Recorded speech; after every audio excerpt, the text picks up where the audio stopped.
Good afternoon and welcome, everybody. This would be the Jeff Cameron Show right here on 97.9 ESPN Radio. It is my pleasure to be here with you today, catching up on the sports, getting the week started right. Good on you for joining us. I'm Jeff, that's Tom. We're online, ESPNTallahassee.com. That's where you go to listen live via the streaming free always. Don't miss anything, but if you do, go back, get caught up at your leisure. All 3 hours going to be posted upon the conclusion of the show to Apple Podcasts. You can email us if you like, jcs at 979espnradio.com. On Twitter, it's at jcameron show. All guests appear via the Phone Hero hotline. Phone Hero, specializing in iPhone and iPad repair. 2 locations, 2915 Cary Forest Parkway, 833 West Gain Street. Online at phoneherotlh.com. So it's the start of spring football this week. Most of the time we get excited about that. We greatly anticipate that. Although, again, this year a little bit different than most years in that we're not really going to be able to, on a daily basis, tell you a lot about what's happening in spring football because COVID protocols are in place. So what we get to see will be greatly minimized. They're working, apparently, on trying to get some access for us to be able to. And I'll say this, yes, am I intrigued? Am I curious? Am I excited about looking at many of the new faces, many of the newcomers that are going to help aid this football team in their transformation from the depths of hell to some place that is presentable? Yes, that'd be great. I'd like to see that happen. I'd like to watch these guys that can have an instant impact. But beyond that, admittedly, given that this is what I do for a living, right? I do feel a responsibility to some degree to learn as much as I possibly can, and a lot of times that's by observing, and giving you my opinion based on those observations. And that has grown. I've grown frustrated by this. That's not anybody's fault. Global pandemics, once every 100 years or so, can wreak havoc. Hopefully, as we've found out. But it is aggravating nonetheless. I do feel that level of sort of consternation here where I'm forced to guess a little bit and certainly rely on sources and to query as best I can to get honest and straightforward information from those that would be in the know. But it cannot replace being able to watch it, to see it, to analyze it, break it down, and come in and give you my opinion about it. So I'm hoping, I guess that's a long-winded way of me saying I really hope that at some point during spring football we are able to glean some access and gain, because I'll be honest with you, I just don't know why we can't.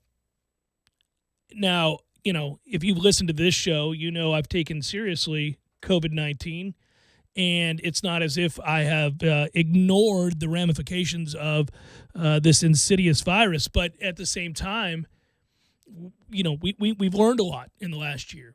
And one of the things we've learned certainly is that it's not transmitted from person to person all that easily when you're outdoors, especially if you're spaced. So I would say that there are a lot of ways in which the media could view, and this is not me just, pitching a fit, but honestly, there would be a lot of ways for us to be able to space out and take in spring football practice. If you were to, I'll give you an example, if you were to set us up at Hauser on the second level there and make the media, even if we had to sign something, that we would, because I understand the university does not want to be held culpable. The university legally has to protect itself, and by all means, they should. But if you were willing to sign and adhere to strict guidelines that saw proper spacing amongst media outlets, on that level, you could spread out for days, Tom, and still be able to take in practice. Even if you wanted to do one person per outlet, Yeah. And they just trade days within the companies. I was going to say you could trade days, even if you said, look, we can't have everybody. So if the Orlando Sentinel wants somebody and the Tampa Times wants somebody and 97.9 ESPN Radio wants somebody and War Chant wants somebody and Knowles 247 wants somebody and Tomahawk Nation wants somebody and the Miami Herald wants somebody and on the lists go. They could say, well, you know what, Mondays this group goes, Tuesdays this group goes, Wednesday, and then cut a deal for a pool reporter and right. for that day and and I think we would all not only greatly appreciate it but adhere to it, and we could really gather the information necessary. We just want to tell the story. That's it. I mean, I do. I want to be able to tell the story honestly. I want to be able to say, here's what I'm seeing, here's what I think, here's what I'm excited about, here's what I'm disappointed by, here's everything in between. But it does damper a little bit of the enthusiasm surrounding spring. Now, that's just, again, some of that's personal, some of that's I'd like to see it. But the other side of it is, and I don't want to come in here on a day where it's absolutely breathtakingly gorgeous out here. We are saying goodbye to winter. We're moving ever so close to extended daylight hours with the end of what we just had. We'll spring ahead here this weekend coming up. And, man, people are getting ready to go to spring break, and parents and kids are all elated. And we've come a long way since the world shut down a year ago. And I don't want to put a damper on any of that enthusiasm for spring practice, which is really the first time that this coaching staff, intact with its players, will get the entire time together, the winter offseason that they've had, and now we move right into spring, and guys will stick around, and they'll lift weights, and they'll eat properly, and they aren't going to get sent to their houses spread out throughout the country and be left to their own devices or whatever it is that they can access. It'll be a punchline if we don't play better football this year, but I did take notice of the Instagram stuff that was going on about the guys doing the workouts and the final workout before spring practice, and the locker room the weight room going nuts when everybody was. Okay, all right. I'm glad to see that. Well, that's good. Creating that form of camaraderie is very, very important, and a lot of the hard work. Listen, they talk about this, and I think it's true. The guy that has his greatest finger on the pulse of a team is the strength and conditioning guy, or all the workout people, nutritionists, and everybody else, because they're around these guys every single day. They have to be. And you can watch their interaction as teammates, but also the interactions with you, and you get a real sense of who a person is and what they're committed to or how serious or not they are about all of these things. And I think I'll reiterate something I said as we start spring here, but I brought this up at the end of the regular season, at the end of a disappointing season, and that is that anybody who's back here for spring, that's what I said at the time that the football season ended, is dedicated. Anybody that was out there playing hard that final game, and we couldn't have known it was the final game, but the one against Duke that we actually won, anybody that was out there fighting and was landed on the line that day and is back now here for the spring, they're committed. I mean, how could they not be? I mean, you have got to be all in if you're still going at it with everything you got after all you've been through. If you're a veteran player and you're back here for the spring and you've been here for 3 years, you're committed to Florida State. You're committed to the process. You're committed to the transformation because you've been through a lot and you could have walked. Yeah, one thing I'd be really excited to see if we get a chance before it's all said and done. You got a month. I mean, maybe in 2 weeks the protocols are a little bit different for the university. A little bit lighter. It was, and I brought this up before, for the fourth quarter mat drills, the climb stuff that they did last year. And it was impressive. It was militaristic. The coaches were trying to be positive. The guys were, not thrilled to be going through those things, which I fully understand. But just looking at the roster itself and comparing it to a Jimbo Fisher roster from 2014 or 2015, and God, we're a lot smaller. I mean, it looked like when I was in school. Like that group last year looked like when I was in school. Yeah. There's just not too many freaks or guys that you want to lead off when they're coming off the bus. You're just like, I don't know. They better be really mean because they don't have it in the size and strength department when you're comparing against the creme de la creme. You've always talked about this. The Oklahoma game, right? The pregame when you went to down Norman. on the field, yeah. Big difference between the two teams. What I'd like to see this year, and even if we get the spring game, you'll be able to do a little bit of it, but just look and count how many guys are like, oh, that'll do. These guys are big enough and strong enough because the body transformation could take it to a new level from where it was last year. Sure. Now that they've been able to, on a continuous basis, work out. That's what I'm most excited to see is like, all right, what's our baseline here of size and strength? Because we've got to turn that around. It was no bueno last year. It was a really good process to go through that trip to Norman, fast forward, and all that happened in between and our ability to watch that and document that to winning a national championship in 2013. Because when you went to Norman, Oklahoma, and you watched that lopsided affair, it became readily apparent very quickly that we weren't at that level physically. And I remember saying it to my father, and I remember being very frustrated by it because I got back up into the stands where we were sitting, and I said, we'll see. And he looked at me and said, well, what does that mean? I go, yeah, on the hoof, this doesn't look good. And he said, okay. I said, yeah, I don't. tit for tat. I don't feel good about this. I don't feel really good about their right guard and our right guard don't look the same. So we kind of went through the process, and then we were watching the game, and anyhow it became readily apparent we weren't there. But fast forward and watch us get off the bus, to use your phrase, in 2013 and 2014, even 2015 to some extent, or even 2012, if you'd like. Watch that team get off the bus and take the field, and all of a sudden there's a whole lot of get you some. Well, that was photo day, the media days. Yeah. I remember because the first time you saw Mario Edwards Jr. I couldn't believe it. He's a freshman? Yeah. Oh, my God. I think I said to you loudly, and it made you uncomfortable. Look at that big son of a bitch. Yeah. That's kind of what I said. That's verbatim. Yeah. That's living with you. That's what that's like. Well, I mean, you see guys, you're like, whoa, that's different. That's different, and there are maybe, there were, we'll see, like you said, about what the guys look like now. But there were maybe a handful of those kinds of guys on the team the last couple of years. Amari Gaynor strikes me as a Florida State football player that would have fit in nicely at his age and to where he is now. He's up in the 230 range now. You look at him, he's a different looking kind of guy. That was interesting, too, because Storm said that, he could get into the 240 range. And I'm like, well, so are you just going to play him at defensive end? Like, what's the goal? At that size? He ain't exactly running sideline to sideline. I don't think that he has that ability. You might want to put him near the line of scrimmage.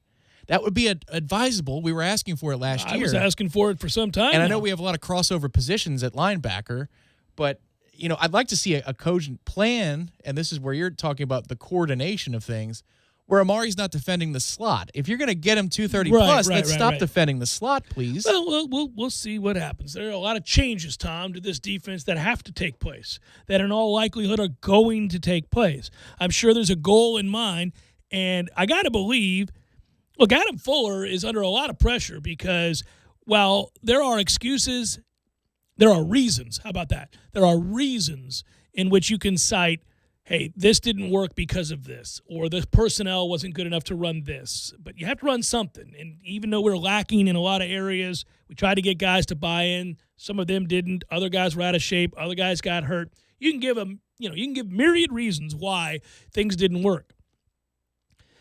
Either way, it all added up to a big zero. The defense last year didn't look coordinated. It certainly didn't get stops.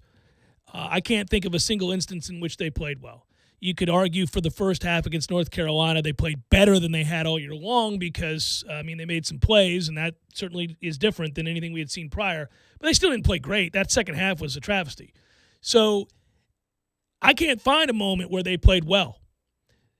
If you go through even a truncated season like the one we had a year ago, if you go through an entire season, again, truncated as it was, and you don't play well not even once, there's a little pressure going to be on you. And I think that's fair. That's warranted. At the same time, I'm not saying he can't overcome all of what happened a year ago.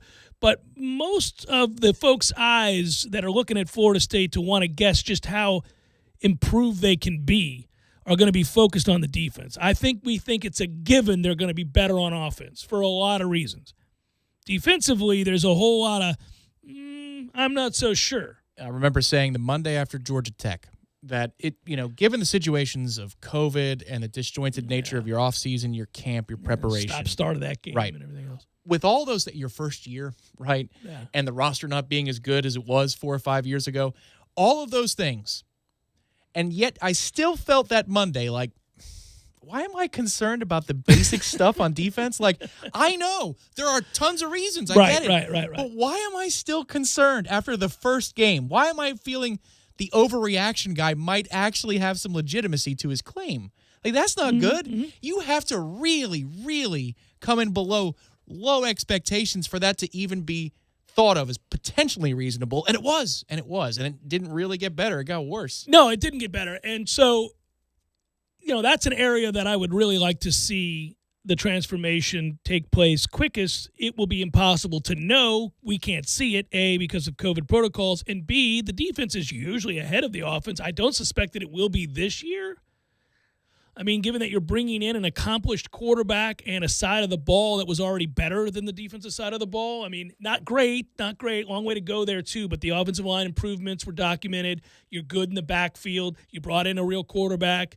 You've got some guys. Now, you're not loaded at wide receiver, Tom. Definitely not loaded at wide receiver. But you got a couple guys you like okay, and you're pretty okay tight end as well. Oddly enough, I know Love Taylor is, his status is up in the air for spring ball, but I think maybe the offensive line should win the first week or two. They brought in some new bodies that can play, but the O-line kind of knows where it's going. The D-line, they've got a lot of things to sort out scheme-wise. Mm-hmm. And isn't that weird? Like, I'm not saying because the O-line's good necessarily. It's just there's more continuity there than on defense. Yeah, no, all eyes are going to be on that defense for the most part. I think that's true. It'll be tough to glean much from this, again, not being able to see it. And then also because they have to kind of be somewhat careful, again, with certain protocols.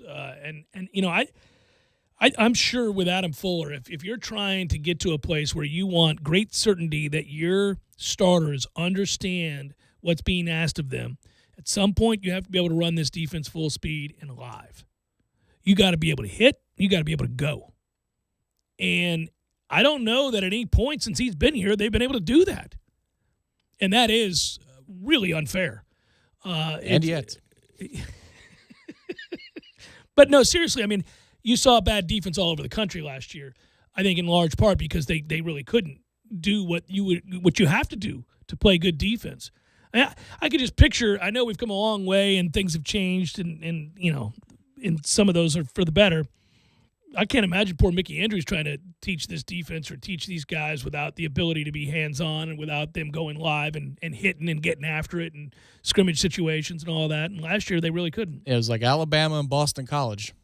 Outside of that, maybe one or two programs were playing defense last year. But even for Bama, I mean, remember the Florida game? There's games where Alabama's not stopping anybody. And you're like, the Ole Miss game, they couldn't stop anybody. So then Boston College, oddly enough, out of nowhere.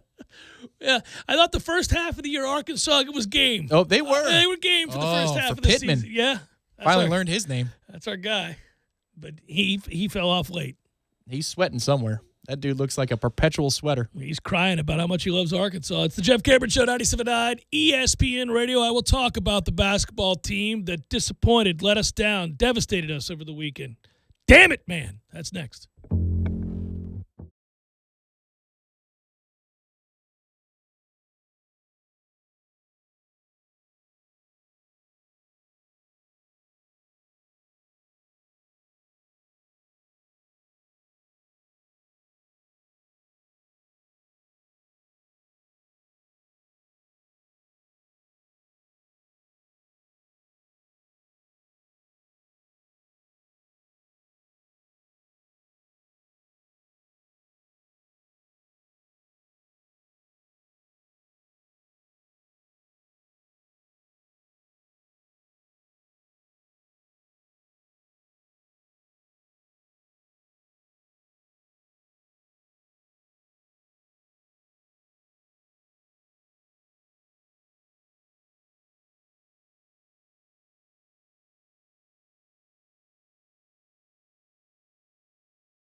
So I have to temper myself throughout the day on the show because, man, that pissed me off. It's not about me. It's not about me. I understand that. If I'm upset, I'm sure the players are very upset, very frustrated. But, honestly, watching the basketball game play out the way that it did over the weekend and seeing this team falter with an opportunity to win the ACC against a Notre Dame team that could not beat a ranked team to save their life, I think they were 0 for their last 27, is disconcerting, to put it mildly. Now, it's not the kind of disconcerting that makes me forget about everything else Florida State has done, including, despite that setback, finishing second in the ACC. But it was part of a trend that we've noticed for this team, in particular on the road. But I would say it goes above and beyond the road woes. That's a small sample size, 3 and 4 on the road. Most teams struggle away from home compared to their home record. You see a lot of teams play really well at home and then have a 500 record or thereabouts on the road. So that's not in and of itself alarming. But the way this team plays, and Tom, you documented the numbers, it's staggering. The Tucker Center, the TLC-CC, they average 82.5 points per game. They shoot nearly 50% from the floor here. They shoot well over 42% from beyond the arc here. 42-3, yeah. And they hit 10 3-pointers a game at home. Now, on the road, they average 74 points, which is not terrible. I've really harped on the race to 80 all year long. I feel like this team is at its best when they score 80 or more. Not every team's that way, by the way. That's not something where you just go, well, of course, Jeff. No. There are plenty of teams that score a lot of points, but they can't get stops to save their life, and there's no magic number because they're going to give up 100. But this team, I think its athleticism, its depth, its overall skill is better suited when they get up and down the floor at a tempo that allows them to really exploit that and score into the 80s. So they score 74 points on the road on average. They shoot 44% from the floor and a pitiful 30% from three, compared to nearly 43% on the road. At home. So a lot of numbers that are stark in contrast. They don't play well on the road. Now, Leonard Hamilton had this to say about his team after the game. I think we're a pretty good basketball team. I would agree with that, Coach. I think we've got to figure out a way to play consistently. Whether it's on the road or at home, the court is 94 by 50. The goals are 10 feet. Nobody runs out of the stands to block a shot or get a steal. Those are all fair observations. And, again, the dimensions don't change. But sightlines do, and the way guys feel internally, mentally, their confidence factors, their levels, are obviously at a very low point at this point. Because when you watch them miss a few shots, it's very easy to predict that's not going to get better. Those guys are not rising up with a lot of confidence on the road. MJ Walker is chief amongst them right now. He does not resemble himself on the road. The numbers are staggering. If you want to quote him, Tom, you did the report, Hamalytics, warchant.com. What is he on the road compared to at home? I know the three-point numbers are brutal. Yeah, well, he got worse, so I don't have the updated numbers, but he shot 53.6% at home from three. And I think he hit 2 for the season entering the game against Notre Dame. Now, that was 6 games, but still, if you're I think he hit 32, 33 threes at home this season, over 30. And that's 13 games. So half the amount of games, you'd think, all right, 15, about 2, Yeah. Like, it was no good. Can't hit the broadside of a barn on the road. But I think more than that, there's much more wrong with him than the three-point shot right now. Yeah, yep. He's not healthy, and he's settling to be a jump shooter at home where he feels comfortable. He makes those shots. On the road, he doesn't. But he doesn't defend like he did. He's got a bad knee. He's not explosive. He does not get in the lane or get to the rim. You hearken back to earlier this year when he goes to the basket and dunks on folks. He looks to be a different player altogether in those moments, including what's between the ears, the mentality, which was that of an attacking style and a whole bunch of what for. He dunked on guys and stomped over them. That's in the distant past. He hasn't done that the entirety of the second half of the season. And I think it's, again, because of that knee. So, it's a shame. I hate that for him because nobody's going to feel worse about that than he does. I don't want to infer that he's not working his ass off. I'm sure he is. He's playing through pain. He's playing through injury. That we know. But the bottom line is we got to play these games, and I want to win them. And if you can't defend and you're not going to knock down shots and you're wholly one-dimensional, well, then I'm going to have to play you very sparingly. You're going to be a heat check and not much more. And so I do think there was something to be gained by what we saw in the second half once the game was really lopsided in favor of Notre Dame, and that is that Coach Hamilton chose to go small to match with what Notre Dame was doing to us in that first half. And it worked. Florida State got stops, and they got themselves back in the game. And I thought, they had a chance there. Jamie Luckey didn't help matters much. I won't prattle on too long about that. He's the worst.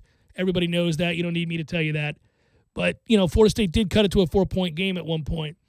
But it was too little too late, and your margin for error at that point is very, very small. You also exhaust yourself in those efforts to come back from down double digits. And it just doesn't take much for a team to hit a couple shots, and the next thing you know, you're down double digits again, and you've only got so many comebacks in you. But I thought Calhoun should have gotten more minutes in that second half. I think he's an emerging player. I'm very, very pleased with what I continue to see from Scotty Barnes, who is increasingly more physical. He was already a physical presence, but you saw him post up some, and he's a guy that gets in the lane and can really muscle his way to the basket and force the issue.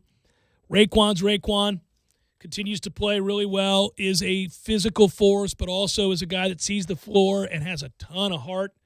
He's going to block shots. He's going to get the tough rebound, the man's rebound. He's going to get those.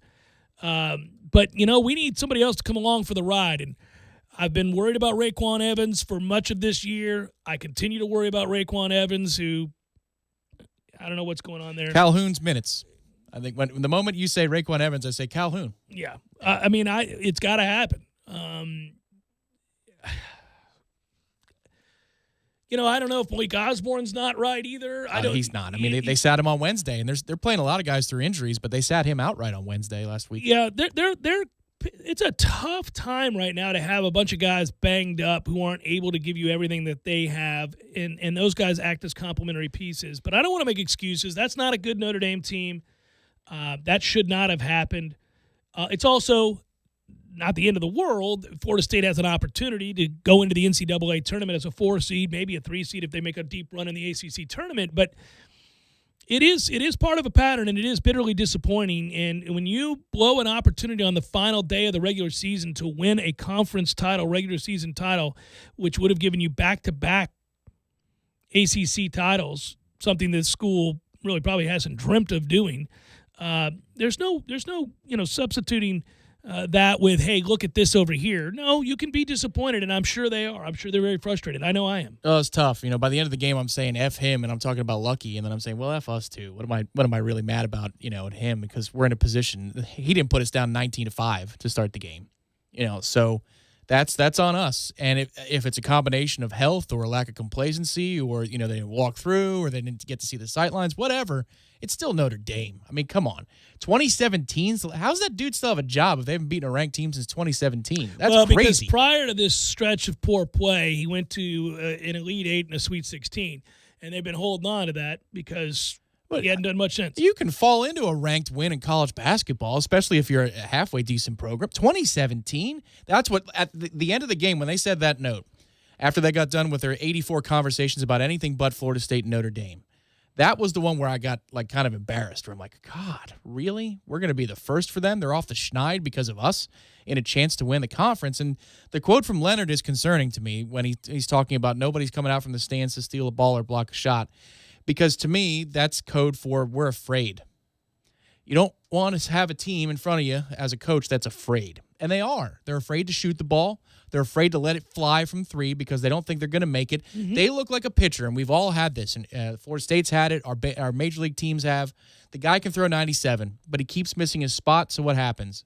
it's 91 or 90 miles an hour down the heart of the plate and it's bashed into the alley. Because now they're trying to guide it instead of just let loose and throw the baseball down the damn middle. They're trying to guide it. Well, and that's what it looks like with the 3-point stroke. Let me ask you this, and I think it's really weird. Okay, so Notre Dame, you could have argued, came into this, basically it's their final game. They're going to give it everything that they've got. They're going to, their seniors want to go out victorious. They've had a tough year. They've been disappointing. There is talent on that roster. We know that. All of those things are true, and yet they haven't been able to garner one of those wins against a ranked team. So what can't you do? Well, you can't let somebody begin to feel good about themselves. We talk about this anytime you're decided favored over an underdog is you got to step on their neck early and let them know today's no different than all the other days you lose, bitch. That's how this is going to go. That's how this is going to be played. But the problem is when you let somebody get up on you early and they begin to feel good about themselves, they do what I call tree, and they play over their heads the rest of the way. And now you've created this monster, and they're going to play to that level. They're not going to play to the way they've played these last 4 losses, 5 losses, 8 losses. They're going to play to this new level that they've started the game at because you allowed for it. And what I get mad about is, okay, so MJ Walker doesn't play well. He's hurt. Fine, whatever. But it's not like Wyatt Wilkes has been giving you much of anything lately. Polite didn't play well. You can go on down the list of guys that did not show up in this game. Now, Raekwon Gray played hard, and he played tough, and he played smart. But Raekwon's a guy who sounded angry after this game. Good for him. He's going to have to lead the way here. Right. But, man, there were too many guys that just continued to kind of, I don't want to say go through the motions because I don't think Hart was in question here, but they're not playing with any confidence right now. But if you got a player on the team who's mad about effort or being locked in, then the Hart is questioned because the teammate is. I'm not. Raekwon is clearly going to check somebody, or he did on the flight home. I mean, there were some words to be said, and Leonard said it too. We need a Christmas gift on the flight because if we're going to be ACC champs, we didn't get it. Right, exactly. And you don't want to experiment during an ACC tournament when you don't want to try new things necessarily, like from scratch. But I mean, if you could message that we're operating under the guise that we need to get MJ healthy, right, or we need to get Malik. We're banged up in some areas.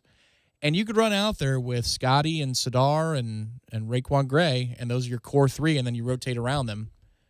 You could try it. I love that core 3. I love the way Scotty Barnes is playing these days. I obviously shooting it with at least it's with conviction at this point, because the other guys, there's like a hitch in the giddy up on the way up. They're like, I don't really want to do this. Also, it was pointed out to me, and I saw it later on. I don't know why I didn't notice it right away. Somebody on Twitter did point this out, and I think they're right. I mentioned MJ's knee, and we know his knee is a problem right now, tendonitis, whatever it might be. He's not nearly as explosive, and we're seeing that. What's with the line drive free throws and some of the weird something else is wrong. Right, I don't know if his shoulder's off or whatever. There's no arc to that shot. It's fear and it's lack of confidence. I think it's all of it combined. And what happens is now you don't feel like you can do anything well. I mean, why do world-class putters in golf turn to crap out of nowhere? It just doesn't make sense. But it's because of everything else that's going on, and it's in his head. There's a lot of stuff that's in our heads right now. And that's why that Leonard quote, he has been so forthcoming the last 2 years especially, just assessing his team, because I think he feels free to do that because he's so good. He's won, yeah. And they're so good as a program that what the hell. But, yeah, he's talking about nobody's coming out of the stands. That grabbed my attention because I'm like, man, he knows he's dealing with a team that's a little bit fragile. 6 of 24 from 3, and this is a team that can shoot. That's just abysmal. It's not going to get it done. It continues to be a problem on the road. You look at the other. I'm looking at the stats right now in front of me here. The stats they're not nearly as dreadful as the game played out, where we lose by 10. But the 3-point shooting is really the difference in the game. I mean, you can't. I mean, that's Jesus. It's been the difference in our road numbers, just in general. Well, that and turnovers. I mean, we love to turn the ball over. Yeah, about 1.5 more a game, but we're 10% worse shooting on the road from 3 before this game even started, and we were at 32% in that with that number, and that's coming down 6 of 24, 25%. Jesus, it's like 12% different. That's amazingly big. Wilkes went scoreless and Osborne went scoreless. Nathaniel Jack, for all the talk about how he can shoot, scored 3 points. I don't know, man. There's some guys that are going to have to step up their game. I think we're probably good just not putting Ngom in the game at any point. He doesn't do anything for you. So, we'll see. You got a core of about 3.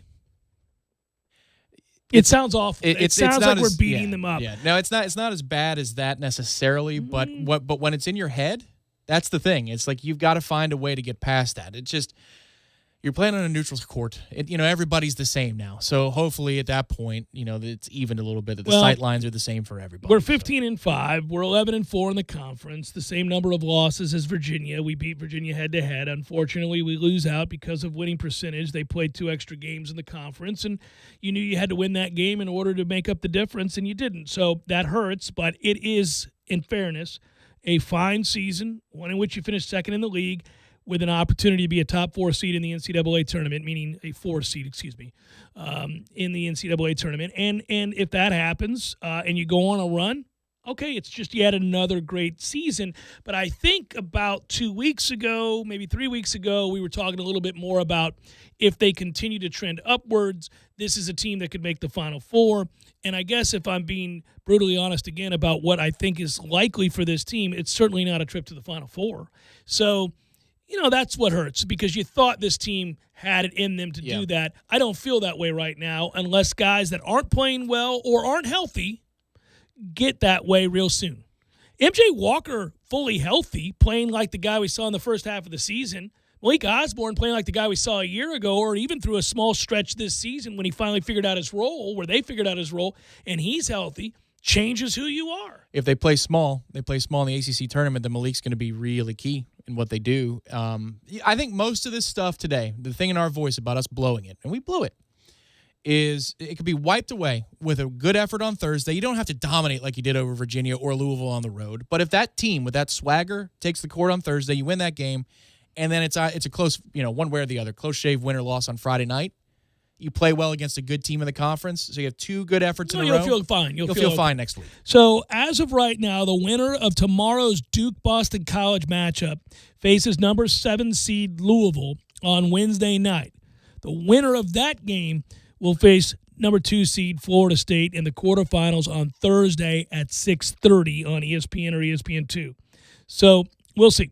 Of course, all of this could be weird if Virginia Tech has to sit out there a 3 seed, and that would change everything about the bracket. But in the interim, what we do have right now is a game between Duke and Boston College, and they'll face number 7 seed Louisville on Wednesday night, and the winner of that game will face number 2 seed FSU. So I would ask you this. Boston College is not going to win that game. They're done. They have to win twice, yeah. Right. Yeah. But I'm saying Boston College is not going to be who we play. We're either playing Duke or Louisville. I can't decide who I want to play. Who would you feel better about beating? Think about it that way. I'd feel better about beating Duke, who's desperate. I guess. Louisville got beat by like 94. Didn't North Carolina blow them, and then Virginia handled them.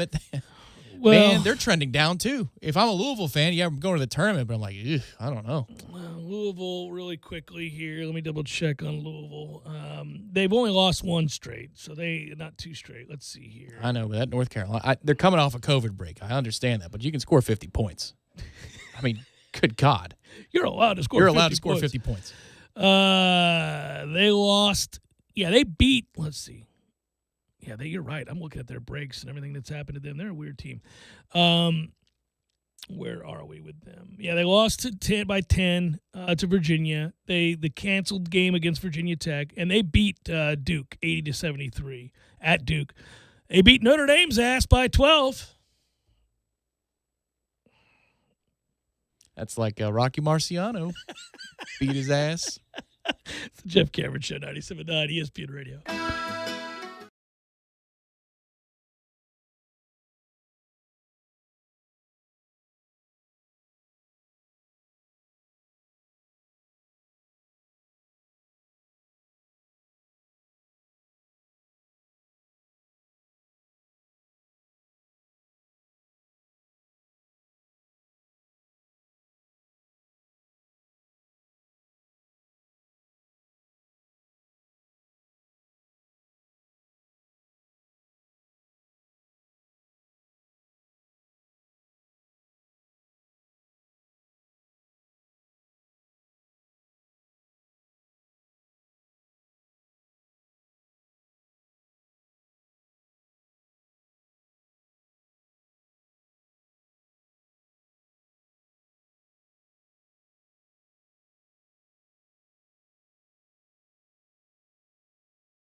Ira Schoffel set to join us top of the 4 o'clock hour. Ask him about basketball and football and some about the baseball team. So we continue to gather evidence. Evidence gathering, Tom. For the baseball team, that is.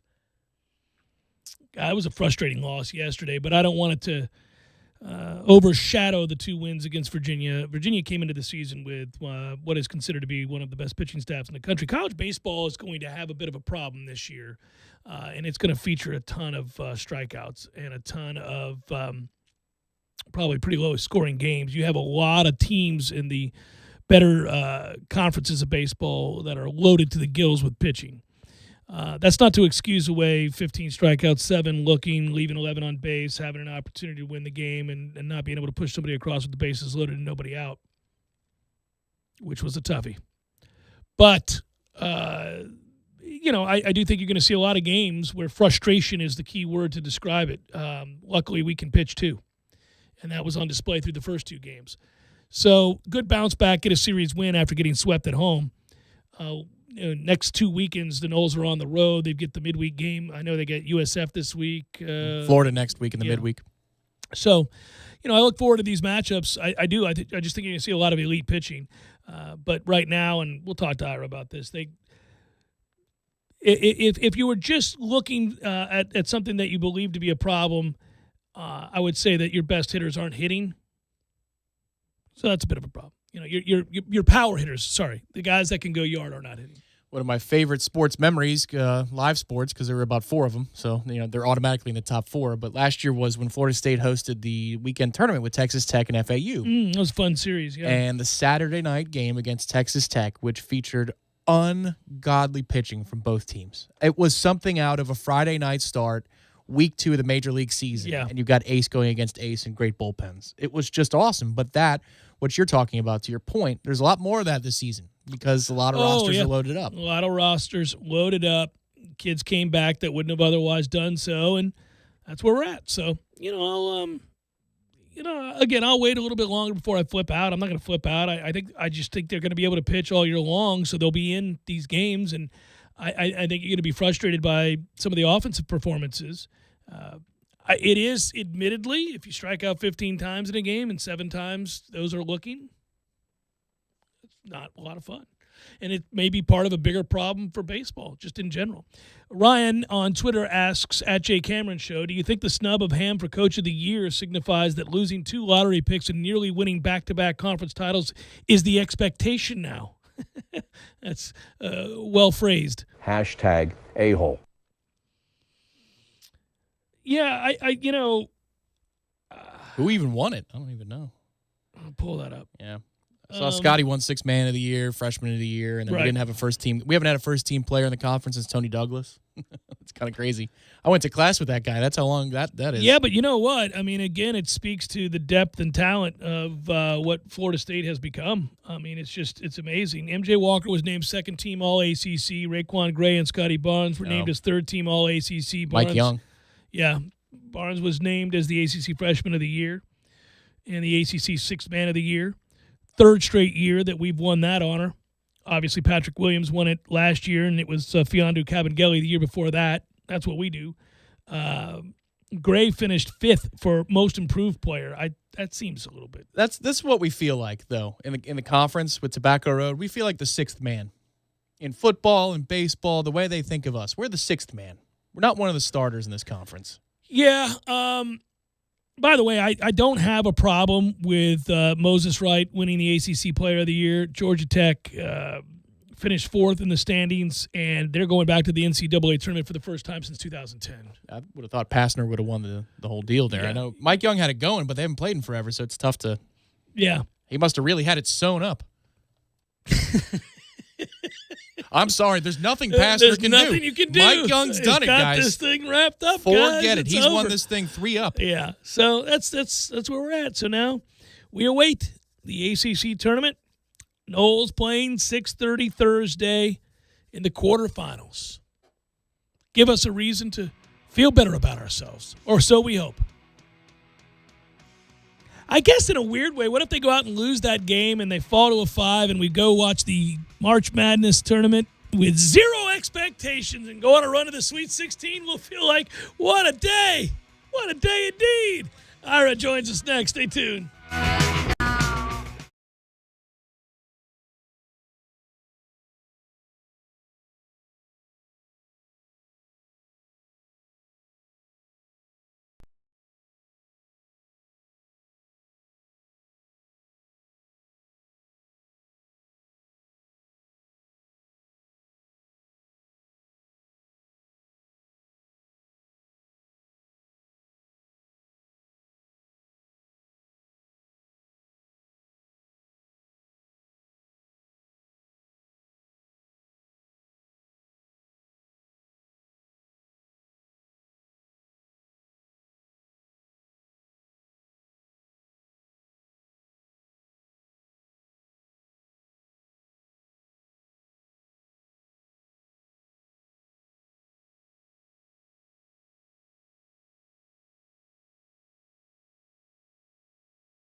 Your windows down in your car, driving towards the house, perhaps done with work. Maybe you're hitting a golf course. I don't know. Maybe you're just chilling out. Maybe you're just chilling out outdoors. It's got to be something outdoors, doesn't it? We're online, ESPNTallahassee.com. You can listen there to stream the show, that's where you'd go. You could also watch it on YouTube. Hello, YouTubers. You can email the show if you like, jcs at 979ESPNradio.com. On Twitter, it's at jcameronshow. In a moment, we'll bring in our guest, Ira Schoffel, and he will appear via the Phone Hero hotline. Phone Hero, specializing in iPhone and iPad repair, 2 locations, 2915 Cary Forest Parkway, 833 West Gain Street. Online, phoneherotlh.com. Well, it was an eventful weekend. It's going to be a busy week this week. If you're, just a sports fan, but a Noel in particular, you've got a lot to look at, take in here. On the heels of Florida State winning a baseball series, the ACC tournament getting started in basketball, and, of course, the subject du jour would be the start of spring football season, which I think everybody is excited about spring football. Anytime that you didn't get to have what you would have expected a year ago, and you've got a lot of changes and a lot of new faces, you're going to want to hear from them. You're going to want to get a sense for where they're headed. So a lot to take in. Let's bring in our good buddy Ira Schoffel, warchant.com, the website. Hello, Ira. How are you, brother? I'm good, Jeff. How you doing? I'm good, man. I got to say, damn these expectations, because it is only with expectations that you can be disappointed when they're not met. And I really was. I don't know if I took it harder than the team, but I feel like I took it harder than the team when they lost to Notre Dame over the weekend. That was hurtful. And moreover, not only do you go from winning the ACC, which, man, you always just wonder how many opportunities you're going to have to do that, but you go from that reality to the frustrations of this is no longer a fluke, man. They are not the same team they were a little while ago, and they are certainly not the same team on the road. I know Ham has to say what he's going to have to say, which is I think we're a good basketball team. Everybody's going to be on the road in the tournament, etc. How concerned are you? And I guess let's get into in-depth reasons for what we're seeing right now. It's not just the road experience. It's that some of the players aren't the same as they were earlier. In particular, MJ Walker looks to me like he's just hurt. Yeah, that could be. And back to your original question of whether you took it harder than the team, I would say in the second half you saw some guys that were playing with much more urgency. And Raekwon Gray, I don't know if people went back and watched what he had to say after the game. He was as mad at his teammates and his team as I've seen an FSU basketball player in a while. He was not having it. He just said, because Coach Hamilton made a bunch of, not excuses, but said, oh, well, Notre Dame did this. You got to give credit to Notre Dame for this and that. And Raekwon Gray was like, no, we were not locked in. We were not focused. And if we're not focused, he even said, he goes, I've told you guys before, if we're locked in to the scouting report, and if we're focused, we're the best team in the country. When we're not, we can be beat. And that's exactly what happened. And I thought that was, it was interesting because he was basically at the point of calling out the team. And I get where he's coming from. I mean, that's got to be immensely frustrating that you are at that point in your season where you can feel it. You can feel that you won a tournament, regular season conference title, and you basically just let it slip away. But as far as what's actually ailing this team, I mean, obviously MJ Walker, as Tom has pointed out, and he did a good job of pointing out in this Hamalytics piece on our website last week. MJ hasn't been good on the road all season, at least shooting the ball. His splits home and away are crazy. I mean, he shoots over 50% from three at home and can't buy a three on the road. Hasn't all season. I think he's like 4 of 27 on the season from three, which is you just don't ever see that. Usually, guys might drop a little bit, but not that much. And then, you do have to wonder, he wasn't even, they weren't even sure if he was going to be able to play in the regular season finale on Wednesday against Boston College. And, that knee must be clearly bothering him. And, but it was to the point on Saturday where, if he can't shoot threes and if he's going to be kind of limited, you almost wonder what he can do on the court. And that's a big blow when you talk about a guy who most people thought was going to be a first-team All-ACC guy that all season ended up second-team All-ACC. It's a good point, Ira, because this is not a personal attack. I think there's a legitimate reason why he's not the player he was earlier in the season. Go back to the beginning of this year. The angry MJ Walker was more than a spot-up three-point shooter. He was a man that guarded you. He got to the basket. Remember, he was dunking on guys and stepping over them. I mean, we haven't seen that MJ Walker in a good bit of this season. The entire of the second half of the season, we have not seen that version of him. And then when you factor in that he's terrible on the road and now he can't move like he used to, so he's not the defender that he was, what do they do? Because you're right, it's not an attack on him, but the reality is he's useless to this team when he's that way. What do they do? That's a great question. I mean, Leonard Hamilton is always going to be loyal to his guys, but not to a point where it's going to cost the team. And I think we saw that in the second half of that game. I mean, he didn't play Balsa a minute in the second half because he knew he had to go small to compete with Notre Dame the way Notre Dame was playing offensively and defensively. So he will sit guys if he needs to, if it's going to be the betterment of the team. But this is also, I mean, it's a little bit different situation. MJ Walker's a senior leader, a guy that's been, kind of the heart and soul of your team for the last year, has been a key part of all the success the last 4 years. And so it would be hard to move completely away from him. But, it's hard to know without knowing more about the injury. If it was something where, okay, if you rest him in the ACC tournament, maybe he'll be good by game 2 of the NCAA tournament or something along those lines. But if it's something that he just has to play through the pain and it's going to be there no matter what, and it's not going to get any better, then I guess you play with him and maybe just look to reduce his limits and reduce his minutes and maybe ask him to do some different things. I mean, I think that's the challenge right now is it looks like he's trying to play the way he would play if he was healthy, and you can't do that. You need to adjust to what you're able to do physically. He's had too many turnovers, missed too many long shots. I just think that there might be a way to play through it, but with a different approach. Ira, do they give those minutes then when he's not on the floor to Calhoun? Do you trust him enough yet? You would think so. You'd like to think so. The challenge with him, and I thought in that game Saturday, he's another guy that I thought Raekwon, Scotty Barnes, Sardar Calhoun really, and I'm not saying those are the only guys, but those guys I thought really tried to lay it on the line. Yeah. They were trying to play hard, trying to play physical, trying to, it's one of those games that, the harder they tried, sometimes it seemed like it backfired because of the way Notre Dame plays, the backdoor cuts and all that. But, you could tell he wants it desperately. And he's, obviously athletic. I don't know that you can count on him as a perimeter shooter. But, yeah, no, I mean, I think that's you would think so. And Anthony Polite, as he continues to get back into his groove, we'll just have to see how it plays out. But, you'd like to think that I still like Florida's chance. I still like their team. I think a lot of people are feeling like, oh, this team just isn't what we thought they were. I don't know if I would say that. And I would agree to a degree with what Leonard Hamilton said about, they haven't been the same team on the road, but they're also playing in other teams' gyms. There is a difference when you're playing in a neutral court because the other team doesn't usually shoot that well either. So we'll have to see how it goes. I'm not done thinking that this team can make a big run. I still think they can. It would just be nice to know if MJ could really be a contributor. Yeah, he's going to have to be. And I did take it as a positive that Ham chose to go small in the second half. Sometimes it's a criticism I have, although far be it from me to criticize Ham with what he's done, but he's hell-bent on being big. And I love that he went small here. I mean, because that may be beneficial in the tournament. Oh, it definitely could. And, there's always a balance there because sometimes you feel like, well, if we stay big, then they have to adjust to us.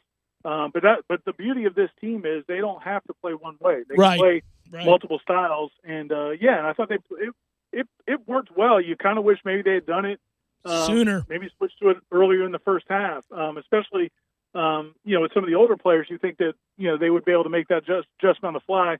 You do have some younger players, though, that it might have been tougher to make that adjustment during the game.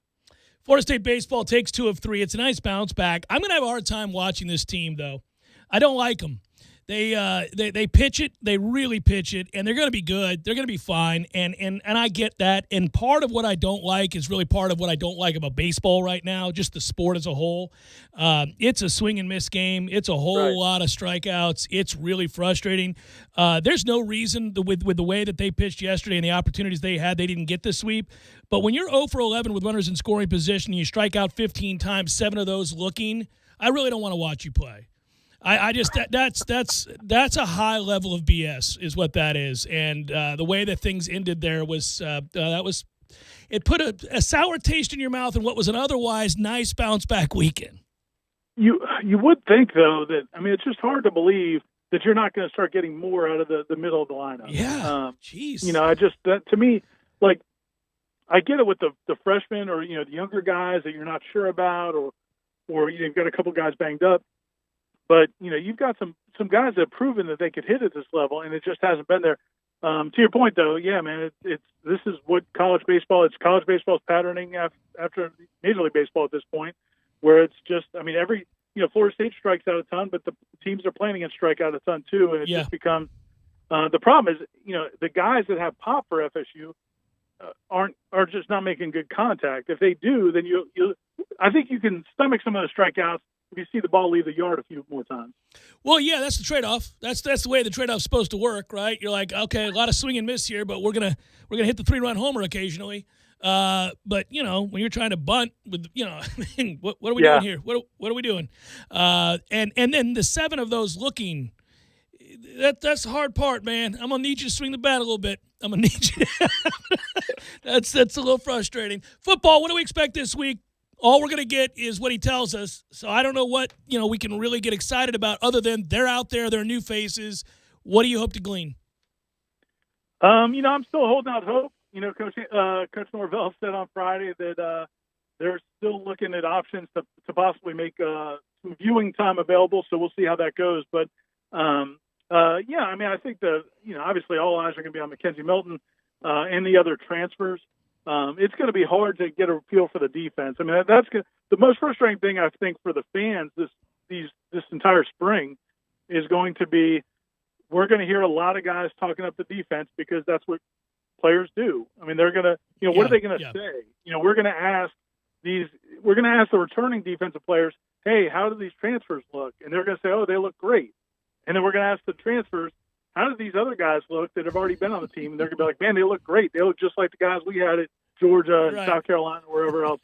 and everything's going to be great. But so for a month, people are going to have to listen to that and not really believe it and not really have any idea of whether or not that's accurate until we get to, at best, or at earliest, the spring game, but then probably not until the fall. So that's going to be the challenge is a lot of times we're going to be setting these guys up to complement each other. They're going to do it. And then people are going to get mad because they're not going to believe it. So I think that's what we're looking at on the defensive side of the ball for the next few weeks. Yeah, and the hard part is because, it's not their fault either. They can't, it would be kind of funny, but I hope nobody comes in from another school and says, by the way, how in the world you guys even win 3 games with these sorry asses? They can't exactly do that. So, they're not going to say that. And then the guys that are returning, they're going to be, I think, somewhat complimentary of their new teammates. They need them. They need them because they know they weren't any good last year. So these guys got to come in and play well. So it's really impossible. And, I think – go ahead. What would give us something a little more tangible if we can watch practices. Yes. And maybe to some of them, and I still think there's a chance we'll see either parts or some of some practices. If that happens, now you could say, look, man, I watched 7-on-7 and I saw Brandon Moore, the kid from UCF, close on the ball like I haven't seen, he looks like Asante Samuel. Or, man, I watched, Keir Thomas just bust through the middle of the offensive line and, whatever. You can give some tangible examples of how things are looking better. But if you can't, which was the case last preseason because of COVID, all we could go on is what they're saying. And it's just, and like you said, you're not going to expect them to even be objective because it's their teammates and they want to see the best. But it's just hard to go off of. So that would be one of the big benefits. If we can't not to criticize guys that hey, this guy can't play, but to maybe validate what we're hearing about some of the guys as well. Well, and at least we can take comfort, I think, if you're just looking at it from a fan standpoint of what can I be excited about, even though I don't know how much I'm going to be able to get from the media because they're kind of largely shut out. Coaches are never going to really say anything too negative about players.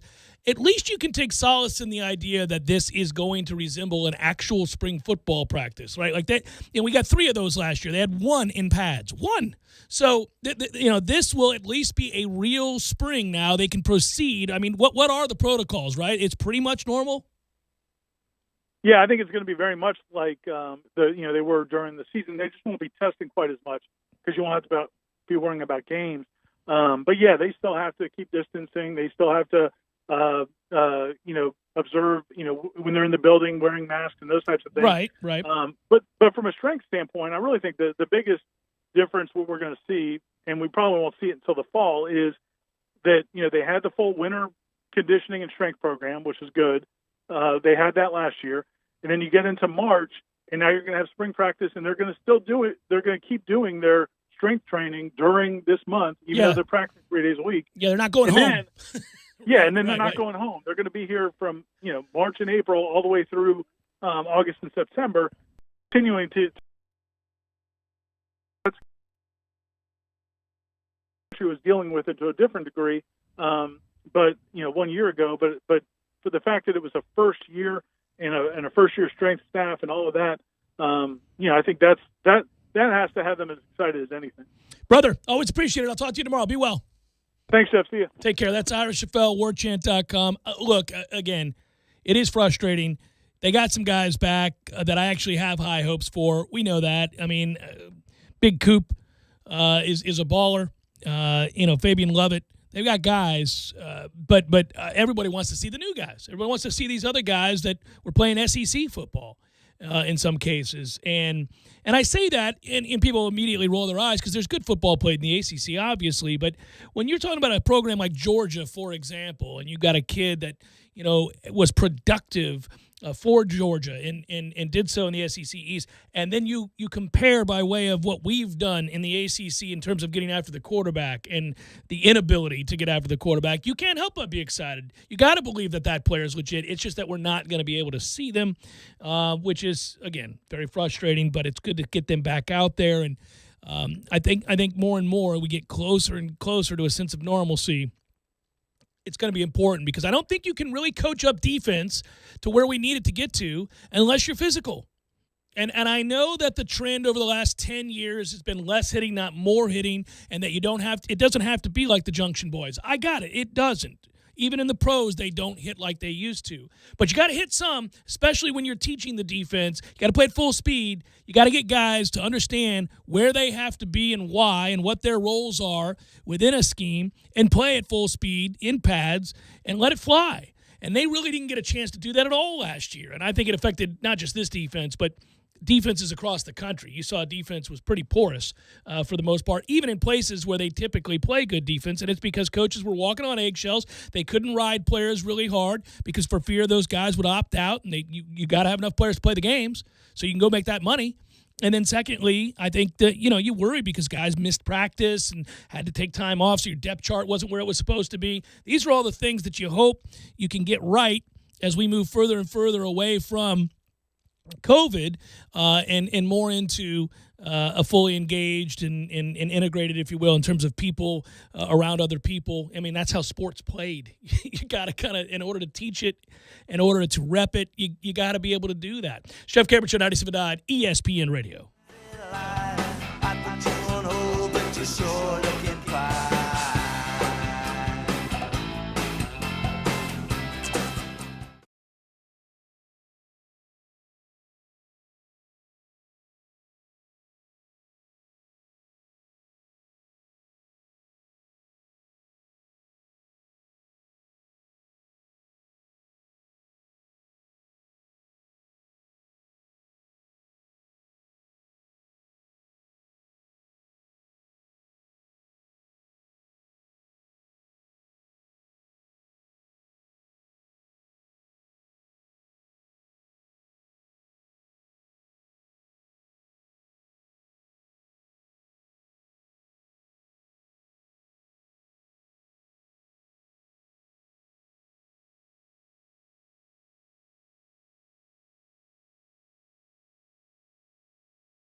By the way, I didn't give you an update. I did watch the whatchamacallit. Interstellar. Yeah, Interstellar. You saw it. You did it. I did. I saw. Yeah, the day that I got my face fried, I said I had to. This is the time. This is the time to do it. That's what you do. When did you correctly predict that was going to happen? Like, not maybe it's hard to envision that he's going to be behind the books hitting it, that he's the one who was hitting the books to his daughter.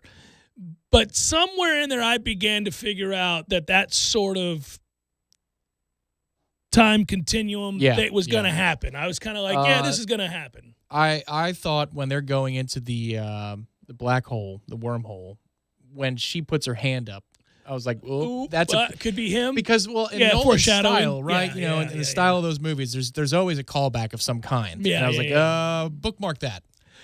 As an aside, I will tell you that I got incredibly frustrated when they land on the one planet and every hour is going to be 7 years. Yep.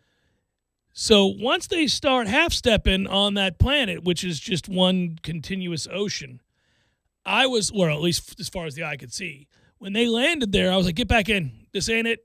It's time to ride. You see the wave? What are we waiting on? And that chick is like, oh, no, I'm going to get the wreckage. You go to hell. We're leaving.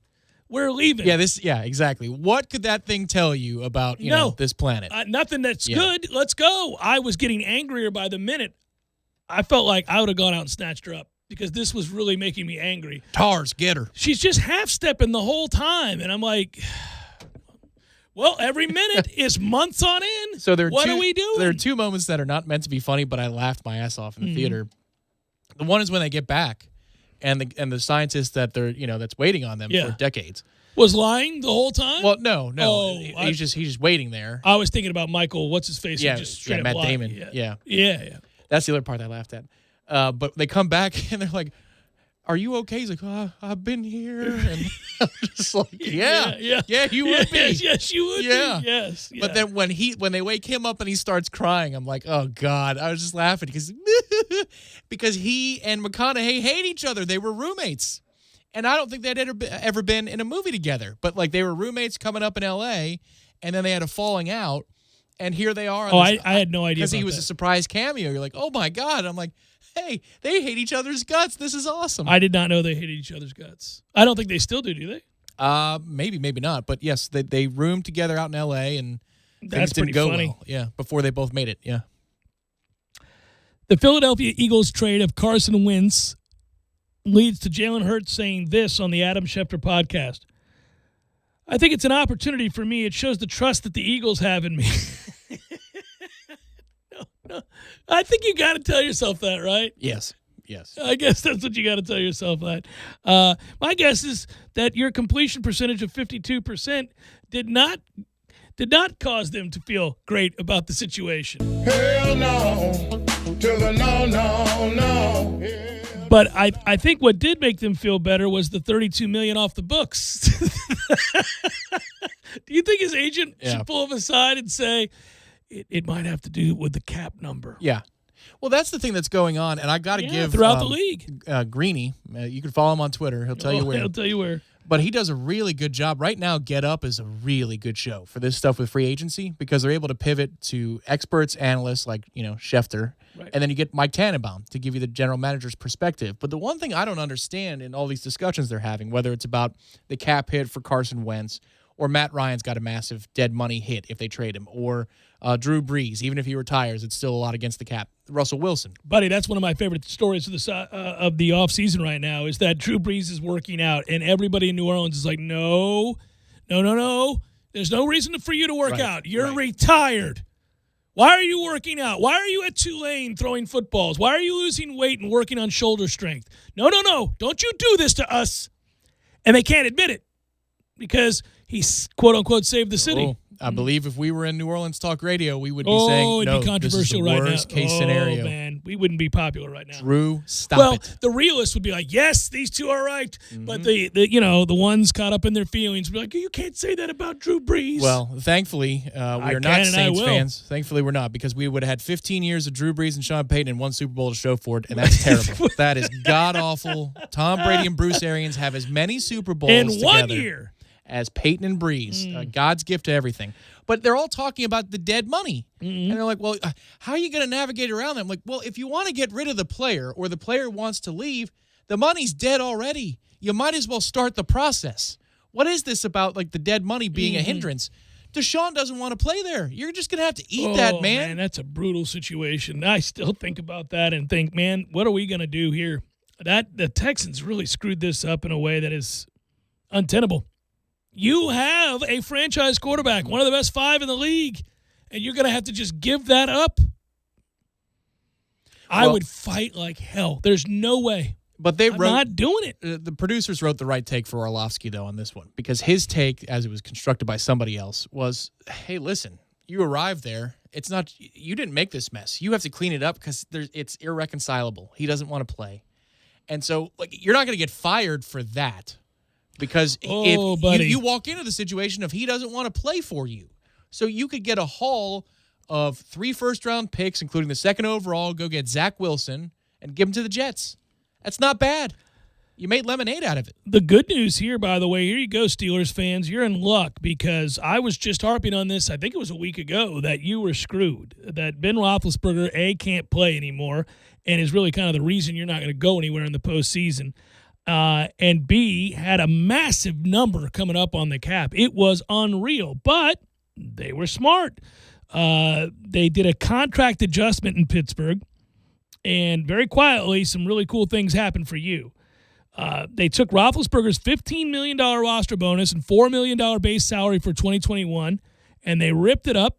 They made a new 5-year deal, which has a $12.925 million signing bonus and a $1.75 million base salary, with 4 voidable, meaning those other years don't matter. They'll get rid of the 4 after the 1. Next year will be his last. They can do it without a cost. That allows the team to move $10.34 million of Roethlisberger, you can do it, Jeff's, cap charge from 2021 to 2022. It lowered the cap hit in whole from $40 million to $25 million. Yep. Now, what I thought was interesting is they wrote on Monday Morning Quarterback, he restructures the contract. Nice. That's not abnormal. But to take a $5 million pay cut to do it is highly irregular. So I think it's pretty impressive. Left out there, $14 million he gets instead of the $19 million he could have had.